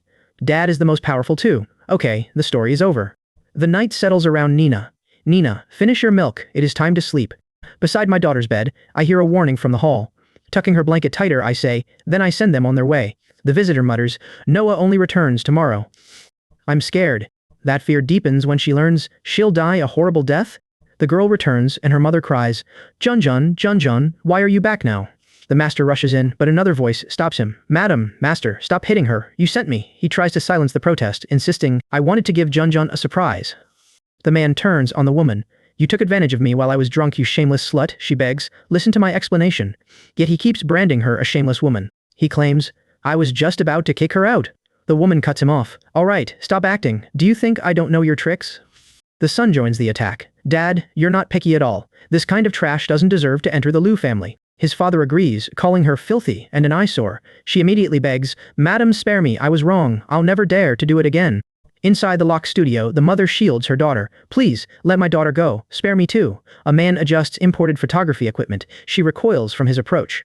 Madam, no. The daughter sees what is happening and cries, What are you doing? The mother refuses to face her daughter again. No, ha ha ha, daughter, mom is dirty. Inside the ruined room, the mother sinks into despair. My daughter, mom, has no face to meet you again. Noah, if hell truly exists, I will wait for you there. Elsewhere, people notice the scandal spreading online. Have you seen the trending topics? That woman seems to be the mother of the senior in high school. Another voice doubts it. Really? The daughter hears the laughter around them and cries, Mom, they're all laughing. Nobody thinks we're pitiful. The mother answers with a broken laugh. Ha ha ha, okay, then so be it. Her resentment hardens into a vow. If there's an afterlife, I'll kill all the evil people in this world. The daughter dies with her resentment soaring, and her lifespan ends. An underworld envoy arrives. Come with me. The underworld doesn't care about grievances, it only accepts the souls of the dead. She refuses to leave. I won't go. My mother is still in that beast's hands. She struggles against her fate. I can't just leave like this, the envoy warns. Life and death are preordained. It's not up to you. Another presence interrupts the investigation. You dare to obstruct the underworld's investigation? Who are you? The stranger answers. The stranger reaches for the soul. I want to take it away. Do you want revenge? The girl realizes help is possible. You can help me. The stranger offers justice beyond the underworld, then adds, but I don't need trash. Facing the stranger, the girl steadies her trembling hands. I want a sword capable of cutting down every evil. She accepts the price. As long as the Liu family's blood debt is repaid, I am willing to become a vengeful ghost and never be reincarnated. Please take me in. The underworld envoy erupts. How dare you, secretly conspiring in front of me. The envoy challenges the stranger's arrogance. Do you really think the underworld has no one to help you? Then recognition steals his voice. This is, Immortal Master, spare my life. The stranger takes control. Go back and tell your judge that I have taken this soul. If you are not satisfied, let him come to me personally. The envoy immediately submits. Yes, I dare not. I will leave now. At the boundary of the mortal world, the immortal bars the spirit's path. Even after living here for ages, remaining will destroy you completely. Enter when the moment comes, and I grant you a great destiny. Elsewhere, the powerful local family's downfall only begins. The master watches his transformed follower test his body, then laughs. You adapt remarkably well already. Inside the master's compound, he watches the transformed follower move, then mocks him. Your crotch-grabbing technique is far sharper than when you were human. He offers humanity only on his terms. You want to become human again, but unfortunately, in my game, I don't need trash, only obedient dogs. The followers immediately lower themselves. We are obedient, and we are your most loyal dogs. Woof woof woof. Their submission earns a chance, and the master reveals, this is a demon core. Holding out the demon core, the master meets their hesitation. Eat it. You gain power beyond mortals, but you cease being entirely human. The master folds his arms without sympathy. Refuse these cores and you remain crawling scavengers forever. Around them, the grassland's lions have been hungry for a long time. Across the grassland, a follower accepts the bargain. Anything is worth escaping this hellish place, even becoming a demon. He swallows the demon core and becomes Tom's servant. Beneath the city, the ghostly authority faces entirely new rules. The core ignites inside him. Ah, it's so hot. My stomach is on fire. The master sets the test. If you can endure this, you will be the sharpest blades I use to cleanse the Liu family. If you can't, you'll become fertilizer for this grassland. The follower can only cry, ah, power. His body feels ready to explode, and death waits if he loses control. Yet he clings to one belief, only by enduring can he be reborn. The transformation finishes, leaving him overwhelmed. This is power. I feel like I can tear an elephant apart. He looks at his ghostly appearance and decides, this ghostly appearance, it's more suitable for killing people. The master circles his transformed servant. Ugly but barely usable, the servant kneels. Master, my life is yours. Wherever you point, I bite. The master sends them back to the city to lie low. The Liu family is a big tree, and he orders them to start at its roots and gnaw it apart bit by bit. The new servants accept their role as weapons. We will be the sharpest blades for our master. Then the master warns them, remember those fangs. If you dare to kill your master, I'll show you what it means to wish for death. The brothers return toward the city, eager to prove themselves. Let's go back and let those bastards who look down on us see what a real monster is. I beckon Nina closer. Come here, little rascal. Her eyes widen at the beautiful bracelet. Wow, Daddy, is this magic? I place the gift in her hands. This bracelet is from Daddy. I help her try it on, then call toward the bracelet. Come out and meet your little master. The bracelet's guardian spirit appears and bows. Greetings, little master, Nina marvels, you're yesterday's pretty sister, the fairy living inside the bracelet. The spirit promises, this guardian spirit protects the little master. Any bad guys who bully you will be chased away, Nina beams. Great, a fairy sister is my friend. Fastening the bracelet around Nina's wrist, I tap its surface. Little one, this is your secret base. Store your favorite toys inside and hide there whenever danger comes. Nina holds it carefully. Thank you, Dad. This bracelet gets the same protection as Mom and Dad. I reassure my silly girl, Dad is the one who protects you. Then I send her off to play. With my essence guiding her and my soul shielding her, even when I am absent, nobody in this world can harm Nina in the slightest. Elsewhere, a hotel manager studies Una. Miss Zhang, your appearance and temperament perfectly suit our hotel's high-end position. She admits there is no bachelor's degree or assistant experience, but learning and hardship pose no problem. The manager dismisses those concerns. Diplomas are only for rigid people. What matters here is potential and ambition. Anna accepts his praise, but he presses a standard contract toward her. Hundreds of employees sign this exact agreement. More than a dozen college students are waiting outside, so hesitation means losing the opportunity. Inside the office, the manager slides the contract forward. Una signs readily, and he places 50,000 yuan before her. This proves our sincerity. It is 1 year's salary in advance. She stares at the cash. 50,000 before I even start? He pushes it closer. Take it. Money solves many problems in this city. Remain obedient, and plenty more follows. Una gathers it carefully, imagining decent clothes for Jonas and the child's costly extracurricular class. Behind the generous offer lies a 10 million yuan breach penalty, turning Una into a caged canary unable to escape. The manager thinks if the young master sees such a gem, refusing him will leave this manager seriously injured.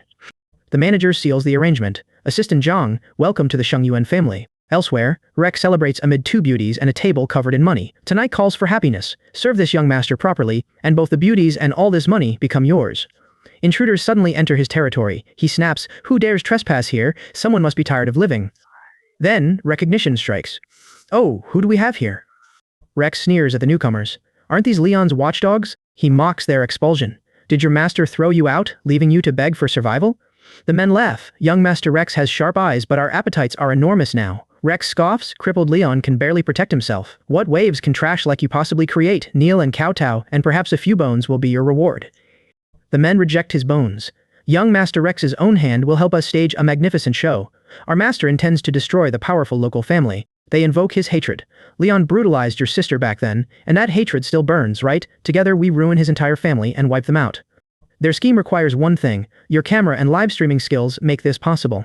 They challenge Rex. Do you dare? He commits everything. To kill that bastard Leon, the powerful local family's last scrap of wealth can vanish.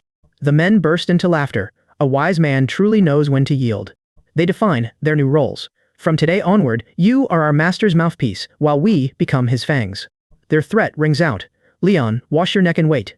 One man vows, you treated us like dogs, but this time your fate becomes worse than any dog's. At the hotel, Leon blocks Una in the lobby. Well, isn't this old classmate Una? Why such a hurry? Rushing toward reincarnation already, she pleads. Young Master Leon, please make way. Home cannot wait.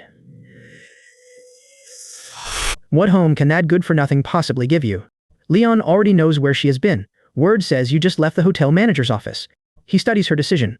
What's this about? Have you finally decided to sell yourself? Una stands firm. Show some respect. This job comes from genuine ability. Jonas is not useless. He is this woman's husband. Leon seethes. That bastard who reduced this body to such a state will receive his punishment sooner or later. Hotel staff hurry to placate him. Young Master Leon, please calm down. This crowded lobby is no place for trouble. He points at Una. Explain why this woman is here. The manager answers. Ms. Zhang signed an assistant contract and received 1 year's salary in advance. She belongs to the hotel now. The signed contract delights Leon. Good, very good. Chad, the proper next step should already be obvious. Chad eagerly accepts. Understood. This is the prey young Master Leon has chosen. Proper training will ensure the target can never escape. The truth becomes clear to Una. This is a trap. Jonas must learn everything. The money must be returned, and this job must also end. Elsewhere in the lobby, Leon decides the time is right and summons the manager. Come here. The manager hurries over. Young Master Leon, give the order and the target comes back immediately. Leon refuses to rush. The finest part of cat and mouse is the process.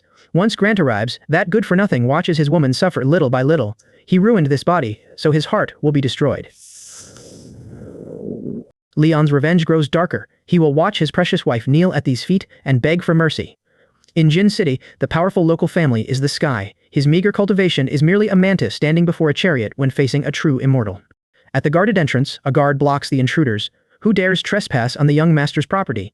Elsewhere, the manager taps the waiting contract. Once the target signs, he becomes our slave for life. Then the young master may do anything with him. Leon turns on him. And what can you do now? Mockery will bring consequences. The manager protests. This only helps avenge young Master Leon. The manager insists. That woman is also hated here, and training her helps you. Leon's fury rises. You dare touch what this young master has chosen. Someone like you does not deserve such a beautiful wife. The manager panics. Young Master Leon, stop. This servant is your dog. Leon answers coldly. Then a dog should act like one. He condemns the manager's face. That appearance is offensive, especially those lecherous eyes. You look exactly like a lowlife. The manager recoils. Ugh, those words make no sense. A messenger interrupts. Young Master Leon, Rex has waited inside the Emperor's Hall for a long time. He plans to introduce someone. Elsewhere, inside Emperor Hall, a man condemns his target. This bastard dares provoke me, so this is what he suffers. The target fires back. What are you doing, Divine Doctor? Nobody will see you off in your final moments, though someone may join you. What do you mean? The young master threatens. You're asking for death. Remember, the Rex family still depends on my family to survive. Rex stands firm. Your family fed my sister once, but the price was her entire life. Rex's restraint finally breaks. This debt has waited 3 years. A blow crushes Leon's nose, and the next order follows without mercy. Kill him. Someone mocks Leon's battered appearance. Young master, long time no see, your face keeps becoming more artistic. Outside Rex's media company, a stunned man confronts the battered pair. How do you two end up together? The captive begs a newcomer for help. Every outdoor screen suddenly carries the live feed. People of this city, today you witness something rare. The camera centers on Leon. Here is the richest family's precious young master. Look closely at the arrogant, aloof young master. Everyone knows. He is exposed. He admits coercing over 30 respectable women through power and influence, leaving 7 dead. Leon finally screams, Dad, save me. Come quickly and kill them. Leon's desperate cry reaches his father.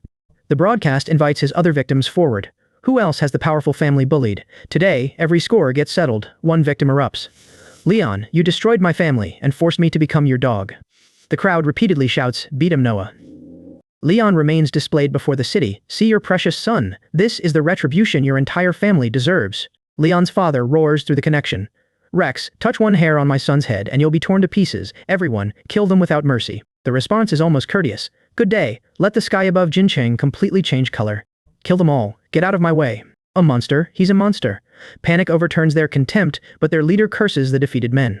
Trash. Every one of you is trash. Behind the barricade, their leader thrusts one hand forward. Bring the guns. Shoot every one of them now. Anyone who moves again dies. The threat halts the surviving men. Leon cannot accept their defeat.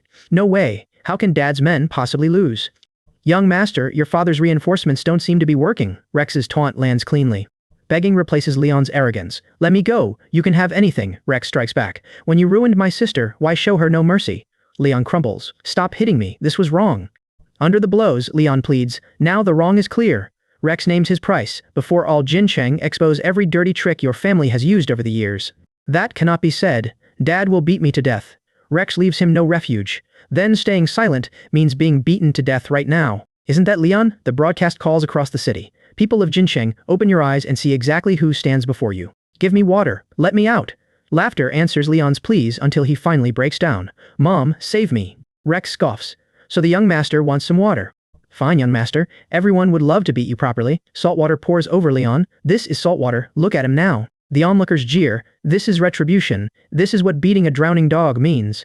Mom, save me. They're going to kill me. A woman's voice cuts through the chaos. Stop. Everyone stop. Rex, you beast. Touch my son and your whole family dies, Rex mocks her. Terrifying. Everyone, the richest woman wants to kill the witnesses. Outside the compound, the commander silences the laughter with a raised fist. What are you laughing at? Kill everyone and leave nobody alive. Clear this entire place. Impossible. You cannot be human. The woman retreats behind a warning. Another step means death. Chengdu's Yin family backs us. Even the Heavenly King must kneel and watch today's broadcast. Madam, your son has confessed some thrilling details. Add a few words. Let me go. This family is the richest. You lowly commoners. A former victim steps forward. Uncle, you oppressed me before, so revenge comes now. Madam, you called us dogs. Today, learn how a dog's bite feels. She screams, no. Noah, save me. This is too much. The woman can only rage as the tables turn. The Rex family will be torn to pieces. At the powerful family's headquarters, a servant rushes inside. Master, disaster. The bank is recalling every loan early. The chairman refuses to yield. Tell those bloodsuckers this family hasn't fallen. Worse news follows. Joint regulators sealed the headquarters and froze every account overnight. He reels. How is this possible? My 30-year business, old friend, listen. This is a misunderstanding, and the cash flow problem will pass soon. The answer remains cold. Those online videos are disgusting. For our company's image, the contract ends immediately. Watch yourselves. The call dies, leaving the powerful family stripped of both money and influence. The chairman abandons restraint. Very well, since nobody will play by the rules, nobody can blame me for flipping the table. The chairman declares, my father-in-law backs me.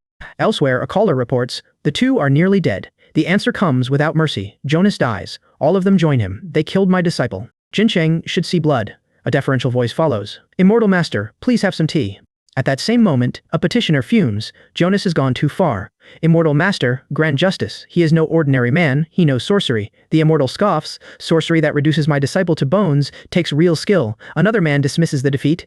Your disciple is simply outmatched, and that little beast exploits it. The immortal strikes back. Brat, how dare you openly insult my first disciple? The son cries. These bones, his father pleads. Immortal Master, calm down. He is senseless and speaks recklessly. Spare him. His punishment falls on this father instead. Then he turns furiously. Scoundrel, kowtow and confess. The son drops before the immortal. Spare this life. The mistake is clear. Please grant one chance for revenge. The immortal relents. For your patriarch's sake, this worthless life is spared for now. Swallow this red blood pill, and every injury heals instantly. Then find a way to make Jonas take this soul-devouring bone talisman. He will be unable to live or die. The father receives the medicine gratefully. Thank you, Immortal Master. He vows, that man will surely wish for death. Power floods back through the sun. Full strength has returned. Jonas, death is near. His father marvels and asks, Immortal Master, can he still reconnect? The immortal answers, reconnection is a minor matter, but first a living body is required. The father decides immediately, good. Someone will capture Jonas at once. Elsewhere, a supervisor erupts over a leave request and meager wages. You court death with these demands. Being skinned alive would suit such insolence. The supervisor snaps, this is no public toilet. The employee pleads, Lu Young Master's summons is urgent, even 10 lives cannot justify skipping it. The supervisor snorts, the Lu family's wreck is sinking, yet you rush toward death. The employee insists, even a skinny camel is larger than a horse. The young master has spoken, disobedience is impossible. His perfect attendance vanishes, costing half his salary, and he begs, please show mercy, supervisor. This ends here. The supervisor presses him about any other needs and his meals during the past 2 days. The employee answers, nothing else, only cafeteria food. Suspicion rises immediately. Stop pretending. Old bones do not suddenly become this soft and tender. The employee winces under his grip. Ouch, supervisor, let go. This is a mystery here too. One nap ends and this body awakens like this.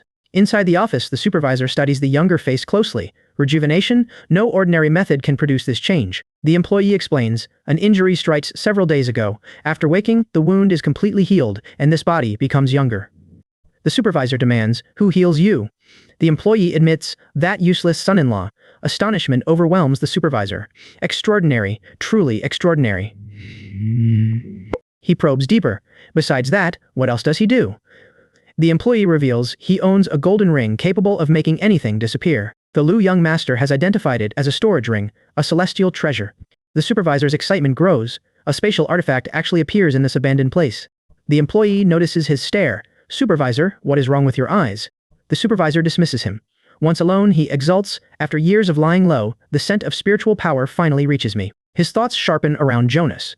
The owner of a body capable of producing a spatial artifact possesses more than mere luck. A great force is approaching, and the crucial variable turns out to be you. How extraordinary. Every secret will be torn out of you, down to skin and bone. Elsewhere, the Lu Young Master seethes. This entire city laughs at me. Those 2 words carved into this face bring unbearable pain, and you know it. The other man hastily appeases him.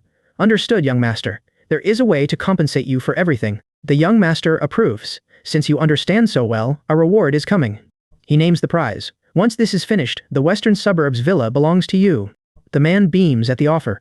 Thank you, young master. Such generosity makes you like a second parent. The young master cuts him short. Celebrating now is too early. Tonight Jonas will be lured to your house, and this substance must enter his body. The man recoils. Young master, what is this? The answer chills him, a strange and sinister soul-devouring poison. It dissolves in water without color or odor, and even immortals cannot cure it. Fear takes hold. If Jonas dies inside that house, responsibility will fall here too. The young master crushes that hesitation. What is there to fear with the Liu family behind you? If Jonas survives, you die. Uncle, once that good-for-nothing is dead, both Una and the other person become yours. Go make the arrangements. One final warning follows. If anything goes wrong, your body will be chopped apart and fed to dogs. The young master savors his revenge. Jonas, tonight is your death day. Every debt will be repaid 1,000 times over. Elsewhere, a mother calls her daughter and announces herself. The daughter stays guarded. What are you planning now? If this concerns Leon, leave it unspoken. Her mother yields. That subject is over. These past 2 days bring serious reflection. Greed blinds mom. The daughter pauses, so you finally understand. This is unlike you. Her mother softens. Health is failing. Lately, dreams of your childhood return. Mom is truly sorry. The daughter warns, any visit for money is pointless. Her mother insists, Mom only wants to cook for you and Jonas, then apologize properly. Her mother presses harder. Hatred is understandable. The food will still be placed on the table. If you stay away, Mom starves to death in this house. The daughter finally relents. Fine, we will come later, but one more incident means we leave immediately. Her mother agrees and heads for groceries. Jonas's favorite food comes first. The mother sneers, brat, still putting on airs. That evening, the mother's remorse vanishes. Wait until tonight, I will teach you a lesson. This human face is still smiling. Fortune favors the bold. What are these fears beside Jonas's death? All Jonas, you force me to do this. She hardens herself completely. Do not blame a heartless mother-in-law, blame yourself for blocking the path to wealth. At that same moment, a mother pins her hopes on Chase. Zacchaean is disobedient. You have to make your mother proud. She then calls another son. Come home for this week's holiday. Mom will introduce you to a powerful boss. At home, my mother-in-law beckons Una and me. Una, both of you, sit down. She presents the meal. Mom's cooking is rusty, but every dish comes from the heart. Mom rose early to choose fresh vegetables at the market. Come, sit. My wife protests gently. Mom, you needn't go to all this trouble.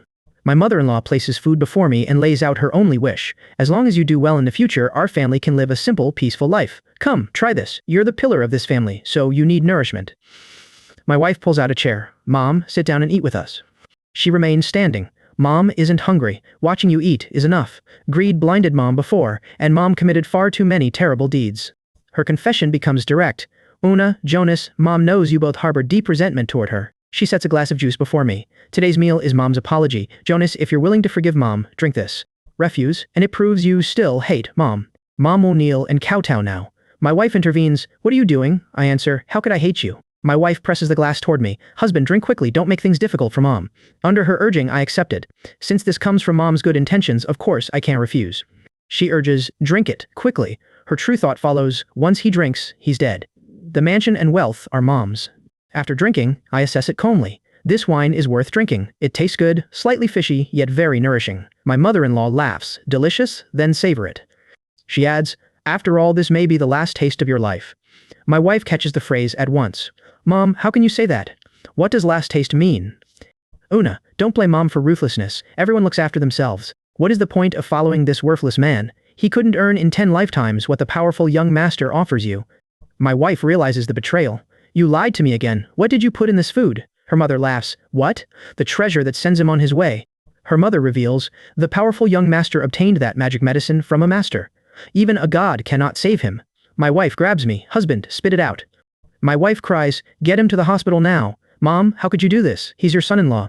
Holding her steady, I whisper, wife, don't be afraid. I dismiss the attack and play along. This low-class trick cannot hurt me. Let's see how long the act lasts. She gloats, that is a soul-devouring bone. When it rots you from within, remain stubborn. As I feign sudden pain, she puts on concern. Oh dear, what happened? Did you get a stitch from drinking cold water? Mom, this isn't a stitch. It's reaping what you sow. A venomous worm inside the body first bites the organs, then devours the soul. You should know this feeling better than me. She fights the evidence with denial at once. What are you saying? Nonsense. You clearly drank it. You drank it, didn't you? My correction follows. Some things are not what the eyes see. Her pain answers me first. Your precious worm seems to prefer the taste of its master. No, impossible. Everything was done exactly as the young master ordered. There can be no mistake. A shout interrupts. The young master is here with his men. She turns on me. Jonas, don't trick me. When he enters, he'll chop you into mincemeat. My wife urges, get out, use the window. She stays to stop them. The newcomer orders, let them go. My wife's warning cannot move me. No one in this world can make me escape. Since you're here, then stay. The brand new stainless steel security door crashes inward beneath their arrival. My mother-in-law wails, "My door, it cost over 1,000 yuan." The young master laughs. "Why would your worthless thing matter? Once this trash is dead, you'll get a villa." He turns his threat on me. "You never imagined this day, did you? Let's see how long the act lasts." My answer lands. Is the powerful family still alive? It seems the lesson I gave you last time wasn't enough. The young master snaps, "Shut up. Once you die, your woman and daughter will both be destroyed." Una confronts him. "Leon, are you even human? Haven't you hurt me enough already?" He dismisses her pain. "Una, this is nothing. After tonight, you'll beg me to take you in." My warning cuts in. Even a dog faces consequences for certain words. His laughter returns. So fake. The White-Browed Immortal Master Grant is here. "How dare you overturn the world?" A moment later he screams, "Let go of me, Immortal Master, save me." In your next life, remember well to watch your mouth. If there is a next life. The young master looks toward the 16th floor and screams, "What are you standing there for? Shoot him." From the upper floor, a gunman spots the danger below. He is a cultivator. Open fire now. My wife grabs my sleeve as the weapons rise. "Jonas, dodge." I draw her behind me. "Close your eyes, wife. Something filthy is here. Do not let it stain them." No protection remains between us. My killing intent erupts without restraint. A terrified cry erupts. "A ghost." I dismiss it as a minor accident, but my wife immediately checks me. "Jonas, are you hurt?" Standing unshaken, I declare, even the underworld ruler would not dare take me. Then I face the hidden presence. "You have watched long enough. Why are you still hiding?" My wife scans the room. "Husband, who are you talking to?" A frightened soul collector appears and bows. "Great Immortal, please calm your anger. This servant is merely passing by." I look straight at the soul collector. "Are you here to collect souls, or are you here to die?" He bows at once. "This servant is here to clean up the immortal's mess."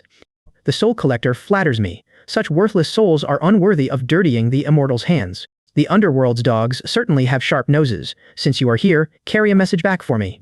The collector immediately begs, "Great Immortal, this servant deserves death. Had anyone known you were here, no one would dare appear before you, even with 800 lives." I cut off the performance.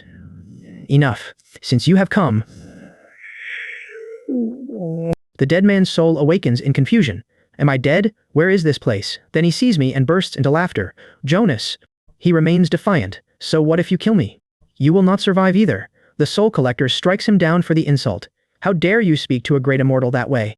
The dead man reels in outrage. "Who are you, some underworld messenger? How dare you hit me?" Another blow answers him. "This blind dog deserves it. You think your miserable soul is worth collecting?" I stop the punishment. "Let him finish. Perhaps he has some last words." The collector pleads, "Great Immortal, please." The dead man cuts in. "Jonas, do not celebrate. My soul-devouring parasite afflicts you." Beside the poisoned water, the dead man smiles. "The mother parasite's offspring waits inside your cup." Alarm grips the room. "What parasite? The soul-devouring parasite?" The old Taoist explains, "Anyone afflicted by this goo suffers 10,000 insects devouring the soul for 49 days. Then, that soul scatters forever. Your mother personally watches him drink it, so stop pretending to be dead." My wife turns to her mother. "Is that true?" Her mother offers no remorse. "Nothing can be done about it now." Her mother coldly continues, "That good-for-nothing has already offended the powerful local family. He will die sooner or later. This is for your benefit. Once this burden disappears, you can marry into wealth." Ona stares at her. "A burden? You call this helping me? From this moment onward, all ties between us are severed. Your life, death, wealth, and status no longer concern me." Her mother erupts, severing ties. "You ungrateful wretch. Your mother gives birth to you, raises you, and this is the repayment?" Ona refuses the debt. No daughter asks to be born. What debt of life and upbringing can you claim? Una delivers her verdict. "That supposed debt is already repaid on the night 7 years ago." Her mother recoils. "What? 7 years ago? Nothing from that time comes to mind." Una refuses to let her escape. "You spout nonsense and claim not to remember." "Then let me help you remember." The memory returns with a daughter's desperate plea. "Mom, your own daughter is standing before you," her mother answers without mercy. "Without a marriage to the powerful family's young master, no daughter this ungrateful is worth having." Back in the present, her mother panics. "No, that was not me. No one pushed you. Una has heard enough.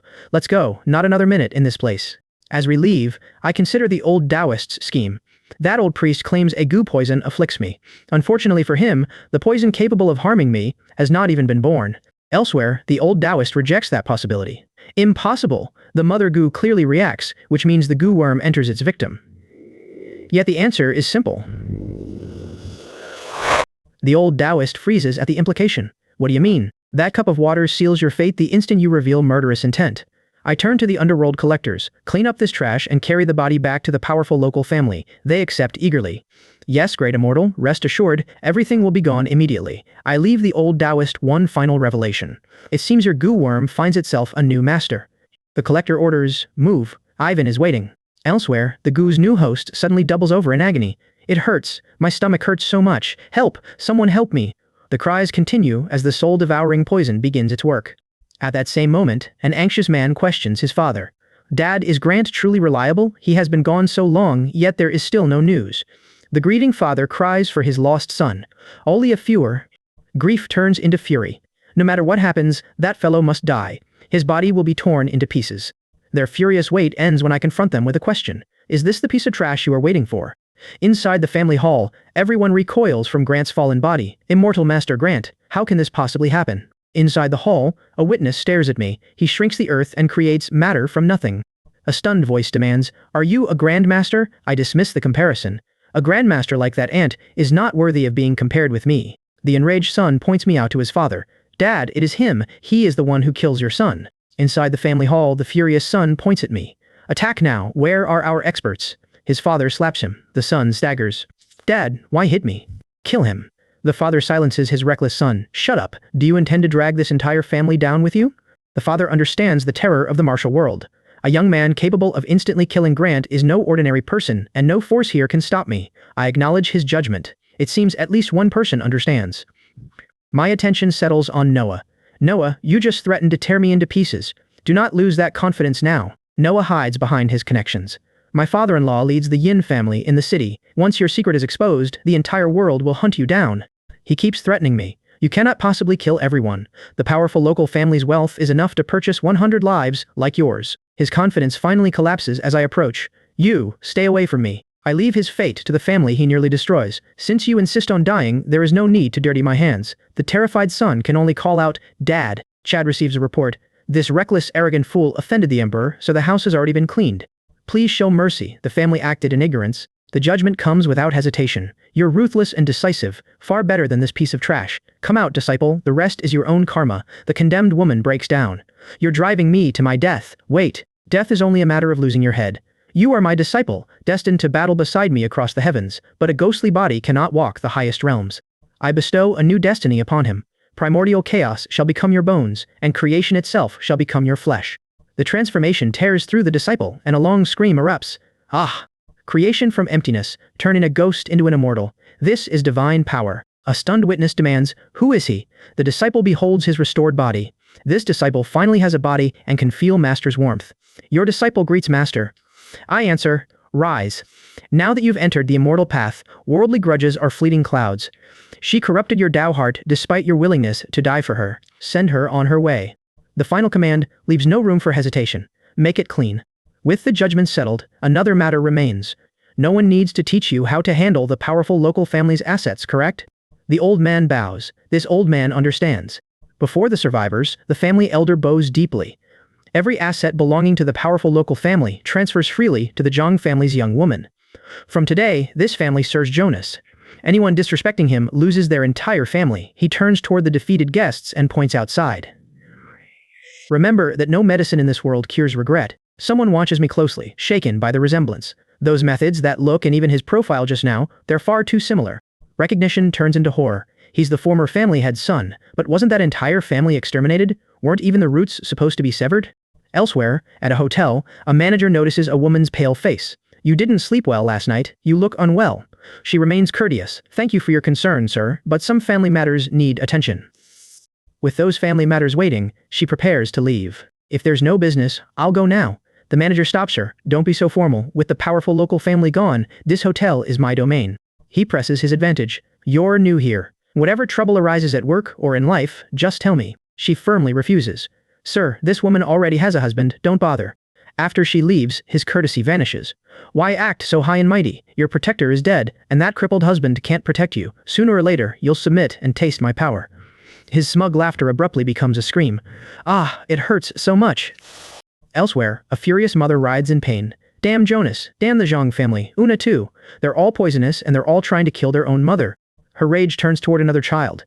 You actually want your mother dead? If he won't answer, then that idiot will. The call finally connects.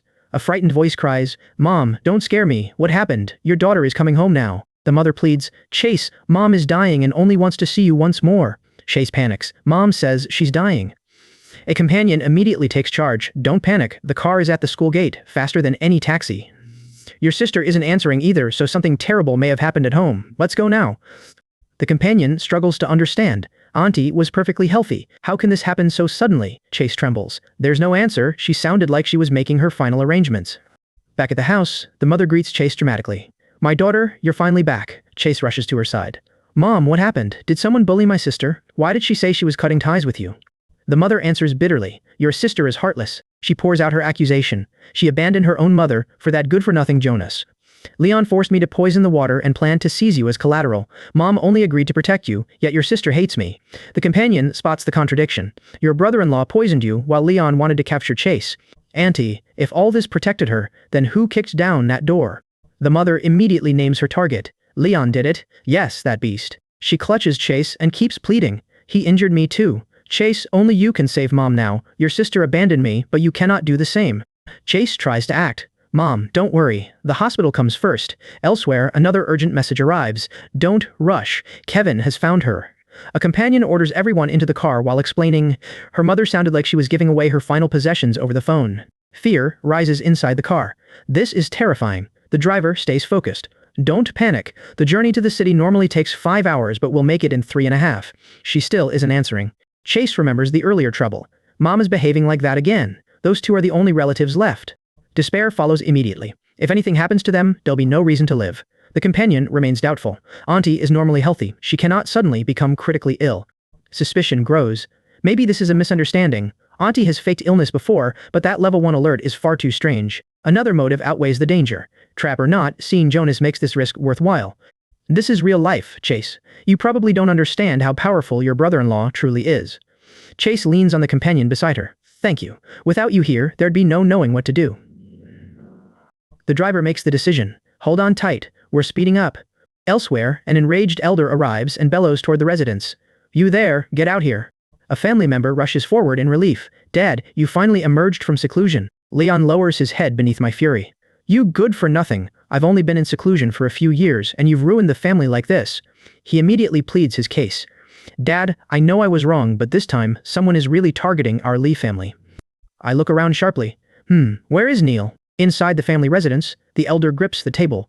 Where is my precious grandson? Find him, whether alive or dead. Leon answers with the worst news. We can't find him. We've searched the whole city, and it's like he's vanished into thin air. Even the powerful family's bodyguards have disappeared. He quickly adds the explanation he fears most. Dad, Neil must have been poisoned. Inside the family residence, anger seizes the elder. Neil is my only heir. Who dares touch him? Is this your explanation? Leon lowers his head. Dad, we still cannot find him. His disappearance connects to another missing man. Our investigation leads to Kevin's family in another city. Leon points the blame toward that household. The eldest daughter of that Kevin family was utterly reckless and openly obstructed our Lee family's work. He continues, condemning the family that relies on hidden weapons. If it weren't for their interference, the powerful family's men would have already apprehended the suspect and learned Neil's whereabouts. The accusation only deepens my contempt. It's all because of them. It seems the Kevin family's former glory has been completely forgotten by these younger generations. With the target finally exposed, I end the search. Now that we found the Kevin family, there's no need to investigate further. My decision leaves no room for mercy. We cannot let anyone escape. Whether they harmed Neil or not, anyone who dares to obstruct our Lee family is guilty of a capital offense. The family elder sees the outcome before the attack begins. With the ancestors' intervention, the Kevin family's extraordinary nature will be reduced to ashes. One subordinate still raises a concern. The Kevin family has some roots in the city, so they probably won't submit so easily.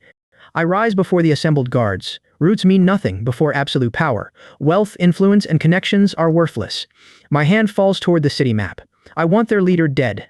Every Blackfeather guard attacks Kevin's family tonight. When dawn comes, nobody in that household remains alive. My threat becomes a blood oath. I will use the blood of the entire Kevin family to sacrifice for Neil and let them know the consequences of angering the Lee family. The family elder rushes toward the missing heir's fate. Grandson, Grandpa is coming to take you home. Elsewhere, a woman breaks down beside the ruined house. Why is my life so bitter? I can't live like this anymore. Chase arrives and finds the damage surrounding his mother. Mom, what happened to you? How did the house become like this? Who did this? His mother clings to him in relief. Chase, Mom thought she would never see you again. Her despair immediately turns into another threat. If you don't come back, Mom will only die. There's only one way out. Chase examines the shattered entrance while trying to calm her. This door was kicked open with such explosive force that the city can't find another person capable of it except that extraordinary gentleman. Chase, don't panic. Auntie doesn't have any external injuries. Inside the ruined home, the son kneels beside his mother. Mom, what happens? Why does sister cut ties with you? Does someone force you? His mother lowers her face. Everything is my fault. I am useless. Her answer is painfully simple. Mom is weak. Inside the ruined home, the mother clutches Chase's sleeve. That beast, Leon, forces everything. He threatens your life, so I have no choice but to obey. Inside the ruined home, the mother grips Chase's hands. He threatens to seize you and take you there. To protect you, I poison your brother-in-law's water against my conscience. Chase recoils from the truth. Poisoning him. Mom, you really poisoned your brother-in-law. It's a kind of poison. His mother can only defend herself. But I have no choice. She compares the two lives placed before her. On one side is your innocence and life. On the other is that good-for-nothing, not your brother-in-law or mother-in-law. I can only choose you. Her cry ends with a desperate question about her daughter. Brutality. Chase cannot accept the answer. Why did she take her own life? Inside the ruined home, the mother finally meets Chase's eyes. That beast Leon wants your sister and forces me to marry her to him. Refusal means he harms you. Her voice breaks. Your sister chooses the rooftop to protect you and spare me further pressure. Chase looks toward his lost sister with bitter self-blame. Sister, I'm the one who ruined you. It's a pity your acting skills aren't good enough to win an award. Inside the ruined home, a witness studies the frightened woman. Surviving Jonas is already a miracle. Auntie, news of the powerful local family's destruction spreads throughout the city. Everyone says Jonas does it. The witness corrects the comparison without hesitation. He's a devil, not a demon. The rooftop scene is described with brutal clarity. Last night, your brother-in-law Jonas picked up Leon with one hand and threw him off dozens of floors like trash. The witness continues, naming the fate of the remaining enemies. He really did it. The so-called White-Browed Immortal Master is dead, all dead. That old Taoist priest was shot to death and his soul was even pulled out. Didn't you see? The account grows more unbelievable with every detail. Those were real ghost messengers, like the black and white impermanence. The old Taoist priest's ghost kept shouting, but when those two messengers saw Jonas, they immediately knelt, kowtowed, and begged for mercy, calling him Jonas. The witness stares at the impossible conclusion. Even the officials of the underworld are afraid of him. Even the ghosts and gods have to kneel before him. Jonas, what kind of existence are you? At Kevin's residence, an elder grips the armrest. Our family chooses correctly. While we follow that powerful figure, what can the district's wealthy families possibly do? Chase is stunned by what Jonas has done for his sister. My brother-in-law is so amazing. Where is my sister now? The answer wounds him further. Jonas saved her, cured her muteness, and then both of them moved away without answering his calls. Chase's mother tries to defend the intention behind her actions. Chase's mother may have done something wrong, but her initial intention was for you. She suddenly becomes the only person who can save him. Now only you can save me. Pain overtakes her and Chase panics. Ouch, it hurts so much. Mom, what's wrong? Are you having a heart attack? He reaches for an ambulance, but she stops him with the bleak conclusion. It's no use, the ambulance can't save me. At that moment, the woman trembles. This is retribution, Chase demands. Retribution for what? Mom, don't be scared, she cries. Leon's ghost left this curse. The woman remembers the white-browed immortal. It is the soul-devouring bone. The water meant for Jonas at the powerful local family held parasitic worms. Now 1,000,000 worms are biting my heart. She wails, Auntie, death is taking me. Below the ledge, a relative studies the woman's pulse. This is only sudden internal heat. She jerks away. You understand nothing. A mystical curse causes this and doctors cannot detect it. My daughter rejects me, while sickness makes every day unbearable. I should end everything now. Chase reaches upward. The younger woman snaps. You get no food. Her sister rushes in. What happened? The son grabs her sleeve. Sister, please save Mom. Chase blurts, Mom is cursed and dying. She's going to jump from the building. Later, outside the school, startled parents notice me. That family is the greatest mystery. My God, whose father looks like that? That aura. One look makes my legs weak, never mind yours. My heart nearly jumps from my chest. That man is practically walking hormones. Another mother cannot look away. Nothing compares to him. Had this gem appeared sooner, daily school pickup would be mandatory. Their mortal clamor crashes around me, somehow louder than the tribulations across 3,000 realms. One eager mother approaches me. Handsome, are you picking up your child too? We've never seen you before. My answer is simple. My daughter just transferred to this school. Her face brightens. What a coincidence. The eager mother presses closer. Everyone in this family's circle knows me. Handsome, add me on WeChat and school events can reach you separately. No need. I don't have a phone, she bursts out laughing. You're so funny. A man like you must have a private butler handling every contact for you instead. She quickly recovers. No problem. We'll talk again another time. Nina spots me and runs over. Dad, over here. I slow her down. Run carefully. Did you have a good day at school? She beams. Yes, Dad, school was great. New friends came along and the teacher gave me a little red flower. Her friend asks, your dad? Nina nods. Yes, that's him. Nina proudly adds, isn't he handsome? He looks even better than television stars. Her friend sighs. A dad this handsome would be wonderful. Nearby, another woman sneers. Some people act grander than an empress without knowing their place. They're only mistresses who climb through beauty, spend their father's money on gigolos, then pretend to stand above everyone else. What's with that high and mighty act? Her companion adds, that man's old enough to be their father. People do anything for money now. Ona steps forward. Watch your mouth. Keep gossiping, and things get rough. The woman mocks her. Oh, how terrifying. They laugh. How can anyone be so cowardly? They jeer. Everyone in the city knows you're some man's kept canary. Their voices disgust me. Nina, let's go home. Too many flies gather here. Nina agrees. Okay, Dad, Mom's braised pork sounds good tonight. Behind us, the eager mother sighs. Even his walk is graceful. That man is mine. Later, Una shows me Chase's message. My mother is poisoned and threatening to jump, and she wants to see us one last time. The act is obviously fake, but Chase is dragged into it innocently. Tonight, the truth needs clearing up face to face before this goes further. I make the decision. Go if you want. With me there, no one can cause trouble. Una looks at me. Thank you, Jonas. Una admits, without you, facing this family feels impossible. My answer is immediate. Fool, I'm your husband. Even if I tear a hole through the sky, I'll cover it for you. Besides, this is only a family matter, and nothing they do changes that.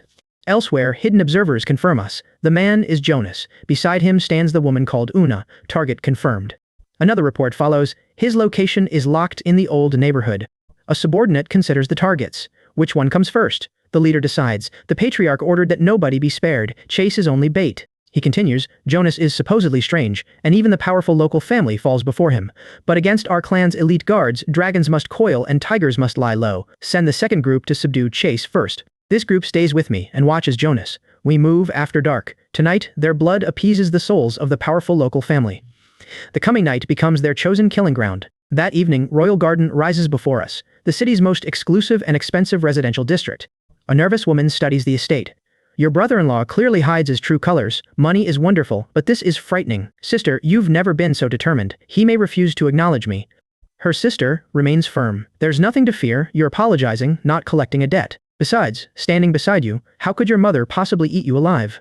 Outside, the Watchers identify another arrival. That's the eldest daughter of Kevin's family. Touching her makes her entire family our enemy. But before the two great clans, worldly nobles are merely livestock awaiting slaughter. We move 10 minutes after they enter. Outside the sealed house, the commander repeats the final order. The family head commands that nobody inside survives tonight, whether they belong to Kevin's household or the Zhang family. Elsewhere, a man corners Chase. Tell us honestly, what did your brother-in-law do before? This behavior doesn't belong to some ordinary nouveau riche. Suspicion settles over the room.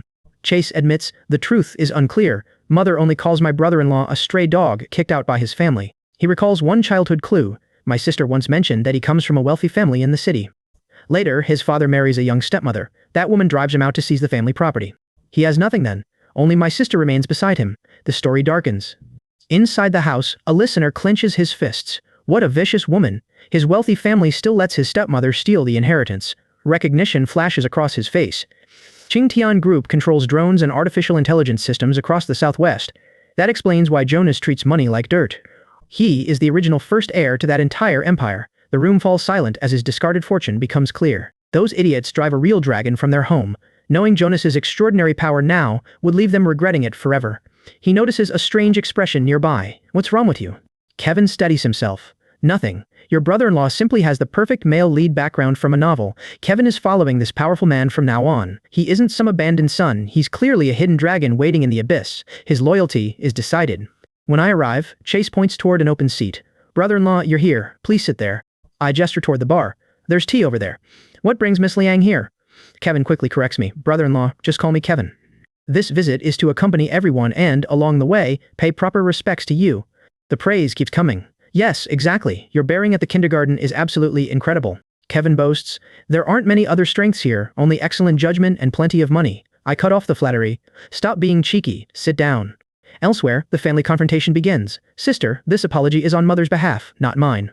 Chase continues, accusing your mother without understanding everything is wrong. Mother is hospitalized and threatening suicide, but your position is right. Pressuring you is also wrong. His tone hardens. Still, Chase needs you to understand that mother isn't who she used to be. Una refuses to bend. Her greed will destroy everyone. Some matters demand a decisive choice. At that same moment, hostile figures surround the house. Their leader snarls, a pack of ignorant ants actually dares to come here.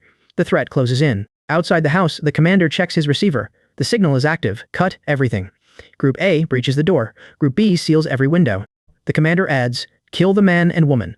Bring any survivors to the family head for punishment. Inside, someone casually offers, fine, let me add you on WeChat.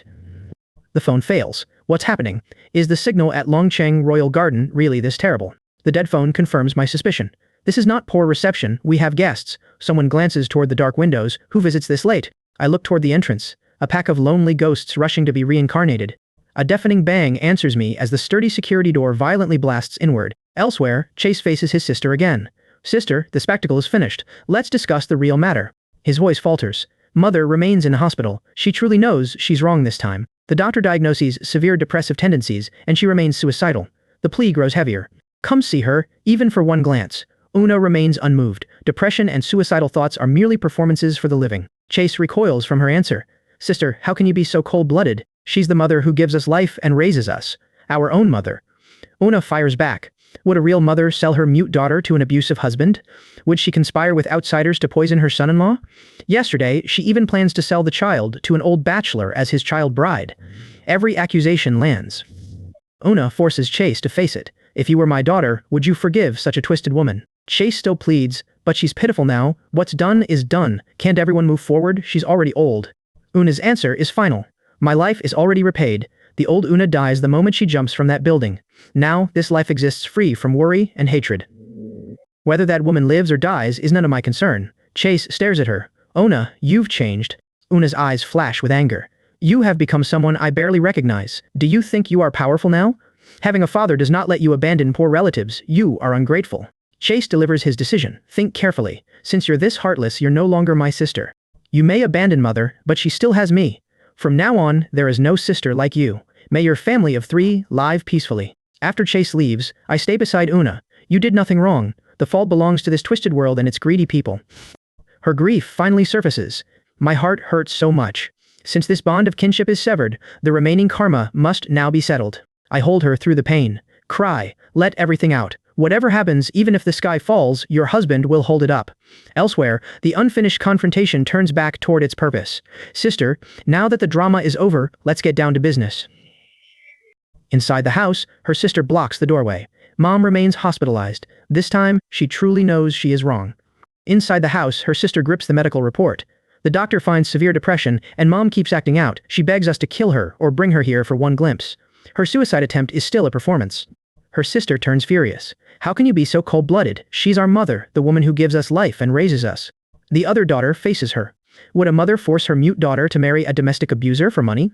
The daughter presses harder. Would any mother join outsiders to poison and murder her son-in-law? Yesterday, she even planned to sell her granddaughter to an old bachelor as a child bride.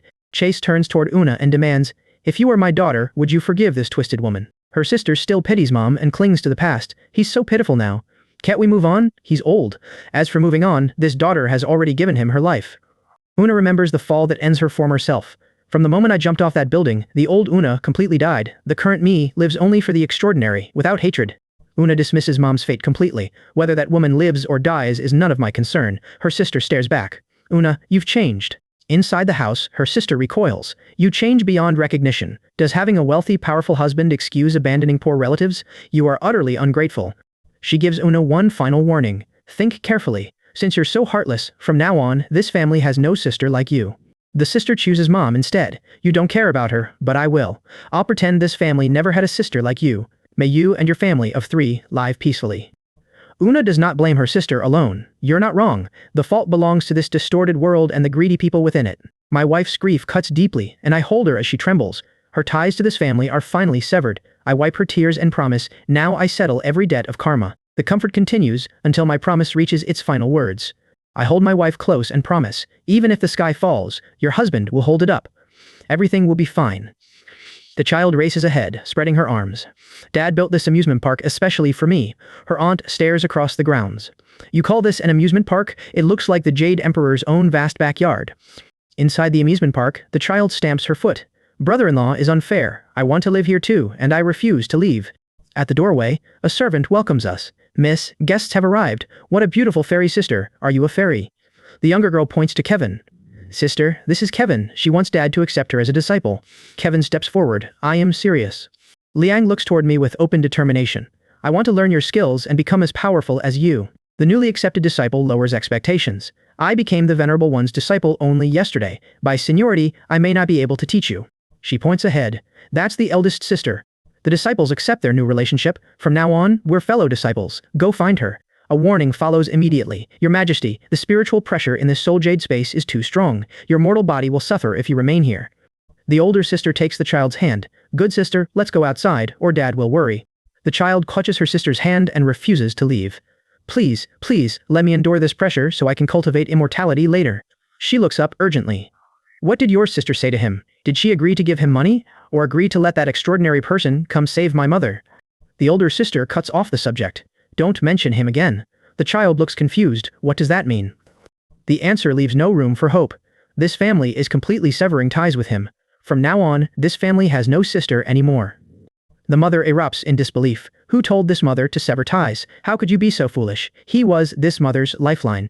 The daughter trembles after hearing that. With him gone, what is this daughter supposed to do? Are you trying to harm me? The mother blames the failed plea. He doesn't recognize this family anymore. He's changed and become cold-blooded. That's because you didn't try hard enough. She turns away from the argument. Get back here now. This mother has already said everything she wanted to say. The daughter refuses to return. What would going back accomplish now? Does this daughter have no shame? Is your mother's life more important than your own face? The accusation finally becomes personal. In your heart, is this daughter merely a tool to keep you alive? The mother lashes out with every grievance. This mother gives birth to you and raises you all these years, yet you cannot even apologize. You don't care about this mother. You're all ungrateful wretches here to collect debts. Chad is right, this mother doesn't deserve to be a mother. Since you won't beg for mercy, then leave. She points toward the exit. If you don't leave, this mother will pretend she never had a daughter like you. Go, get out of here. The daughter points to herself. Give me back my life. So this is my life? Fine, give it back to him and then we are even. The mother accepts the cruel bargain. Fine. Since this is what you asked for, this mother will give you her life. From now on, we're even. The mother drives everyone away, laughing as the room empties. Let's go, all of you. Everything will be clean once you're gone. He, the show is finally starting. The waiting figures finally move. The time has come. Come with us. The underworld ruler reaches for the departing soul. Get out of here. This soul belongs to me. The woman struggles. Where are you taking me? I'm already dead. He pauses. Dead? The underworld ruler studies the departing soul. You think death will bring you relief? The unseen voice mocks me as a poor ant, used as a pawn for more than 20 years, yet still unable to recognize the truth. I struggle against whatever holds me and demand, let me go. What pawn? What are you talking about? The voice presses harder. Do you really think that useless Zhang family could have given birth to someone like you? I can only ask, what do you mean? Then the truth strikes me. Your biological father is Dragon Pattern, the Lord of Dragon City. I reject it at once. Impossible. This is impossible. I accuse the voice of lying, but it fires back. I've been laying out this grand scheme for thousands of years. The revelation leaves my entire understanding shattered. The voice belittles me. You're nothing but a... Then it turns toward Tom with open admiration. Heavenly Venerable, you're extraordinary. A laugh rises from the darkness. Since he values loyalty and righteousness, let him come to the underworld to find you. The threat turns my fate toward the dead. The underworld is declared my burial ground, yet Tom speaks as though my arrival changes everything. He assures me, I am honored that you, sir, have not abandoned me. I have become your disciple, and from now on, I will serve you faithfully without any disloyalty. Then he commands me, get up. Now that you've entered my sect, even if you're just a nominal disciple, no one in this world will dare to bully you anymore. Tom is praised again as extraordinary, but my heart suddenly races. I sense that something terrible has happened, and the warning reaches me before any explanation. The man sees danger and warns me. The protective jade talisman left for him has shattered. That means he is in grave danger. There is no time to explain. Grab me, and let us shorten the distance as we run. I feel the disaster ahead and cry out as we rush toward it. At home, Nina sees Chase appear suddenly and mistakes the arrival for something supernatural. She cries, Mom, ghost! How did Chase suddenly appear? Nina's mother grabs Chase and urges, Chase, wake up, don't scare your sister. But the master's wife confirms that Miss Ming shows no signs of life, turning the family's fear into certainty. The family breaks down over the body. Someone cries, Why did you do this to us? She just celebrated her birthday. The grief comes before anyone understands what happened. The explanation arrives from the cultivator who altered Chase's body. I modified his physical body. A fall from a building could never have been fatal. The death should have been impossible. Inspecting the corpse, I sense the impossible separation and recoil. His soul leaves his body far too quickly. This is a soul-summoning passage through time itself. Black mist surges across the chamber and shoves the young woman aside. The Emperor within it snorts. Borrowing another's blade to kill, you have reached straight into my domain. The Black Mist Emperor accepts the challenge. Since you want to play, I'll play with you to the end. If you want to use someone else's knife, I'll break your knife and chop off your hand. Meanwhile, Nina's mother turns to her husband and pleads, "Husband, you're a cultivator. You have a way, right? You can definitely save Chase, right?" Beside his wife, Ivan speaks firmly. "Wife, do not worry. Your husband is here, yet even the underworld ruler cannot keep him here. This is a calamity and a blessing for him." She searches his face. "Really? You are not lying to me." At the doorway, Ivan answers his wife. "Has this husband ever lied to you? Take the children home first. This husband will go pick him up." His disciple asks, "Master, where are you going?" I give the answer without hesitation: the underworld. The realm's ghostly authority is no rumor now, it is the legendary place where Chase has been taken. At the boundary, I warn the realm's ghostly authority, hand over the man, and all is well. Refuse, and I slaughter your realm. I vow to escort the captive woman safely home. Before I leave, I face my disciple. Guard the woman's body until I return. Let no one approach her. My disciple drops to one knee. Your disciple obeys. My life will protect the mistress and the wounded woman. I turn toward the gathering darkness. Open the netherworld road for me. The passage splits beneath my feet. My wife catches my sleeve. "Husband, be careful. Come back safely." I cover her hand and answer, "Do not worry. What can this little realm's ghostly authority do to me?" I step through the gate alone. Cold wind tears across the road. Armored defenders close ranks ahead. Their commander levels a spear at my chest. "Audacious soul, how dare you trespass upon this forbidden seat of imperial power?" The guards surge toward me. Weapons rise across the gate, but their ranks collide in confusion. Their captain shouts, "Take him down and present him to Ivan." Another officer forces his way through the uproar and bellows, "Enough, stop your clamor, regroup and hold formation." The defenders stop arguing and form their strongest restraint, form the 7-star soul lock formation. They block the passage and shout, "Don't let him cross the first hall." But I face their formation with contempt. A mere mortal formation dares to block our path? The formation breaks before my advance, leaving the defenders staring in disbelief. One voice can only ask, "How is this possible?" I find an opening and drive through it. One kick to an opening, get out of the way, or die. When the defenders fail to react, I press forward and taunt them, "You're too slow." On. The surviving ghosts recoil. He is a killing god. Even the earthly fiend lords die instantly. Report to Ivan at once. The sky has collapsed. The defenders stagger back and admit, "This power is far beyond us. We cannot contend with him. Notify Ivan immediately or the underworld will be finished." Their warning echoes through the realm's ghostly authority. At last, the realm's authority confronts me before Ivan. It warns, "Ivan, I hope you understand the rules." Ivan answers with fury, calling me an audacious madman for daring to wreak havoc in the underworld. Ivan invokes the power of his realm and challenges me. "Do you think these 10 kings of hell are just for show?" I state my demand plainly. "Hand over Zhang Jiming." The underworld answers with outrage, insolence. Then the revelation lands, that's Ivan. Ivan points to my mortal body and roars, "You're just a mortal. You dare kill my judge." I refuse to waste time on his anger. "I don't have time to waste words with you." Ivan demands to know where Chase is, but insists, "I've checked the Book of Life and Death, there's no record of soul reaping here." He accuses me of false claims, then adds that no record exists of the Black Mist Emperor using a borrowed knife to kill someone who fell from a building. Finally, he points to the ghostly aura surrounding the realm and challenges me. "You dare say you can't recognize it?" I expose the accusation as a frame-up. Ivan answers that Chase is not in his hands, then threatens, "If you dare to be insolent again, I'll summon 100,000 yin soldiers to keep you here." He boasts, "You can't kill me, but I am immortal." I snarl, "Then I'll kill you until death takes you." I give Ivan a final deadline. "I'll give you 10 seconds. If you don't hand over the person, I'll crush your head 100 times. Ivan immediately begs, "Seriously, great immortal, spare my life. I'll go check right now." Then the 10 seconds pass. The search finds nothing, and I reach my decision. Since we can't find it, then the 18th level of the underworld is no longer necessary. Across the realm, frightened ghosts spread the warning. "Notify every ghost at once. The Emperor has announced that this madman will destroy the world." The alarm races toward every corner. I finally stand before the 18th level of hell and realize the legends have understated its horror. It's 10,000 times more terrifying than the legends. In Purgatory, Chase wonders, why aren't they attacking? No ghost messenger has fitted Chase with torture instruments, and the monsters still leave him untouched. A prisoner studies the delicate mortal with suspicion. "No new face has appeared here for ages. Who are you, human or ghost, and how did you sneak into this purgatory for the worst criminals?" Chase trembles. "The ghost messenger captured me." Nothing else makes sense. A burst of breaking wind punctures the tense silence. A prisoner threatens the fox, "Hurt this cutie, and your bones become soup." Another prisoner intervenes. "Ye Luosha, stop trying to scare him. This mortal carries no evil aura and was clearly imprisoned by mistake. Everyone on the 18th level is a great demon who once unleashed bloodshed across the world. Those newcomers truly seem to be mortal souls." The prisoners curse the underworld judges as lunatics. Chase asks, "Are you also imprisoned here?" One laughs. "Brother sounds wonderful, but we aren't merely imprisoned, we've been abandoned here to die." The prisoner reveals back then, millions died by these hands, triggering heavenly tribulation. False gods feared a ghost king would rise after death, so they suppressed me here. "Those millions died by your own choice," another prisoner counters. Attention turns to the nine-tailed fox. "You were thrown into Laozi's 8 trigrams furnace and refined for 49 days. Your death was no less tragic.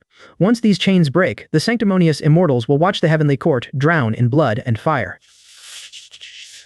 Chase lowers his gaze. "Compared with all of you, jumping from a building seems insignificant." Someone presses him.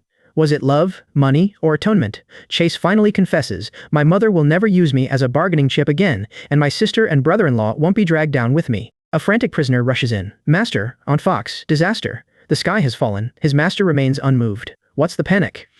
For millennia, purgatory never changes. What could happen? Then comes a report. The great emperor has not died. A madman invaded, fought alone through Yellow Springs Road, and killed 9 kings of hell. This is no joke.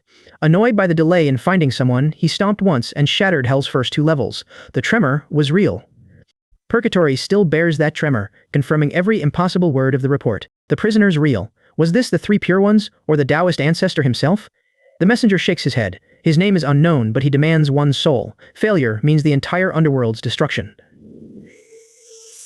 The prisoners stare at the messenger. Destroying the underworld for 1 soul shows a profound grudge. Who is that soul? He lifts the heavenly mirror. This mirror records everything. Everyone crowds around the mirror. The messenger points upward. "Master, look, that is the brother-in-law and there is the little sister." The young man recognizes the figure. "What did you just call him?" The messenger answers, "That man is extraordinary." Chase blurts, "He's my brother-in-law. He came looking for me." The prisoners stare at him in disbelief. "To find you, he shattered hell alone and beheaded Ivan. That terrifying brother-in-law actually found you." The messenger gasps. He has broken through all 18 levels. Elsewhere, the underworld ruler roars. "A mere mortal dares destroy my underworld." His judgment crashes down. "You disregard the laws of the underworld. Mortal lifespans are predetermined, and summoning souls follows heaven's way. Since you court death, death is granted. The 9 netherworlds will imprison you forever." My voice cuts him off. "Enough nonsense." The ruler falters. "My reputation cannot survive this. Impossible. Those who block my path die. Those with immortal bodies merely live long enough to fall." Facing me, the ruler demands, "What god have you reincarnated from?" "Go back and warn Donghua. If anyone dares stop me again, I'll tear this entire underworld down." The surviving officials collapse. "Great immortal, have mercy." My ultimatum leaves them shaking. Fail to find him, and you die. Those are the rules. An official pleads, "We want to search, but someone planted a trap to lure you here. Killing ants like us only fulfills the hidden mastermind's wish." Their excuses mean nothing. "That's your business. My patience ends now." Before another death falls, Chase cries out, "Brother-in-law, stop. Please don't kill anyone else." The familiar voice reaches me at last. "Chase, you're safe now. Your brother-in-law is here to take you home." Chase breaks down. "Never thought we'd meet again. This place is terrifying. With me here, even the king of hell cannot touch 1 hair on your head." Behind us, a prisoner erupts. He escaped death, so incredible. One moment he defeats the ghost emperor alone, and the next he becomes a doting brother who vanquishes demons. That contrast is adorable. I offer, "Thank you." The guide answers, "You're welcome." The excited prisoner declares, "From now on, you're my idol, my one and only." A chilling laugh interrupts the celebration. "Yes, this is the underworld's will. The red sun has awakened, and the living may not take away souls of the dead." Chase refuses to yield. "Brother-in-law, don't surrender me to its will. The unseen authority threatens, if you dare take him, you will die as well. You demand rules. I am the rules. Today I'll sever the foundation of your underworld's great road. Let's see who dares stop me from taking him away." The emperor's voice thunders. A mortal pointing that sword at heaven declares total war against the underworld. "You dare challenge the Black Mist Emperor?" I answer, "You set this trap to steal the souls of my loved ones. Watch closely. The birth and death of everything are predetermined. The Black Mist merely borrows cause and effect. Cause and effect mean nothing to me. Since you insist fate is predetermined, today becomes your tribulation." The emperor roars, "Such arrogance in the underworld. The heavens stand before you. Reincarnation will annihilate you." The prisoner screams, "I don't move." That is the law of reincarnation. Touch it and you die. Chase calls for me, but my sword rises against heaven itself. This blade exists to destroy heaven's injustice. Open the gates for me. Yeah, the shout erupts as my tribulation descends. An astonished cry rises as the god of death collapses beneath my strike. He has cleaved the heavens in two. The immortal immediately abandons every trace of resistance and begs, "Immortal, spare me." This servant knows the mistake and submits. He panics. "No, what are you doing? My cultivation. My verdict is immediate. Reject the rules and your 10,000 years strengthen my sister." His scream follows the loss of his cultivation. With that, I cast him away. "Get out of here. Your life is spared only so you can maintain this crumbling place." Chase, do not be afraid. Your brother-in-law has given you some compensation for this entire ordeal. Brother-in-law, it is so cold. Take me home. His soul has stayed outside his body too long, and fear overwhelms him. The return is not simple. Your soul has been separated from its body too long. If you enter it now, your body may not endure the impact. This is the underworld's origin, and a mortal soul cannot withstand it without exploding. With me here, even Ivan will not dare take you, and even the heavenly Tao will not dare destroy you. Hold on tightly. If you lose your grip, not even the gods can save you. Chase braces himself, then cries, "Ah, this force is twisting me." Facing the remaining authority, I scoff. "You dare act so presumptuously before me, with only the origin of the ghost path? How is this possible?" The transformation leaves the onlooker stunned. Chase's mortal soul bypasses the ghost race and its generals entirely, ascending directly into the rank of Ghost Emperor. Chase marvels at his transformed soul. This disaster is truly a blessing in disguise. Brother-in-law, my whole being feels light now, yet a vast power fills every part of it at once. Naturally, you swallowed half a lifetime of cultivation from that red sun. In this underworld, no one except me can bully you now. I beckon him. "Come here, Chase. Cause and effect are settled, so we should go home." His eyes widen. "Home, really?" Chase blurts. "Take me to my sister." This speed is so fast that even my eyes see nothing clearly. Below us, an onlooker can only ask, "Is this still the mortal who was crying in fear moments ago? Immortal, since you are leaving now, please visit often." Without looking back, I leave him a warning. "If you invite another visit, I will dismantle all 18 levels of your hell." "Never, Immortal, rest assured. The Zhang family is now forbidden territory to the realm's ghostly authority. My warning follows. Remember your promise." Before leaving, I condemn the disorder. The underworld's order has remained broken far too long. If you cannot govern it, I do not mind replacing the heavenly Tao itself. Then I draw Chase close. "Hold tight, there may be turbulence." He grips me without hesitation. There is no fear. Far behind us, the realm's ghostly authority watches us disappear and calls, "Goodbye, idol. Your legend will spread throughout every corner of the underworld from this day onward." Only after our presence disappears does the underworld's ruler finally exhale. That evil star is finally gone. Back beside Chase's broken body, his sister weeps over him. "Chase, your sister is useless. She cannot protect you." Then she calls into the emptiness, "Jonas, you promised to come back. Where are you?" The answer comes with my return beside her. Beside Jonas, I return at last. "I am back. Do not cry. I promised you that he would not die. No ruler can take him from me." Facing Ivan, I declare, "Even you cannot take him away. His soul is here, but his physical body is too badly damaged. Restoring him requires a way to reverse yin and yang, life and death, prosperity and decline. I set the reversal in motion, drawing the wandering soul back toward its body until body and spirit answer each other again."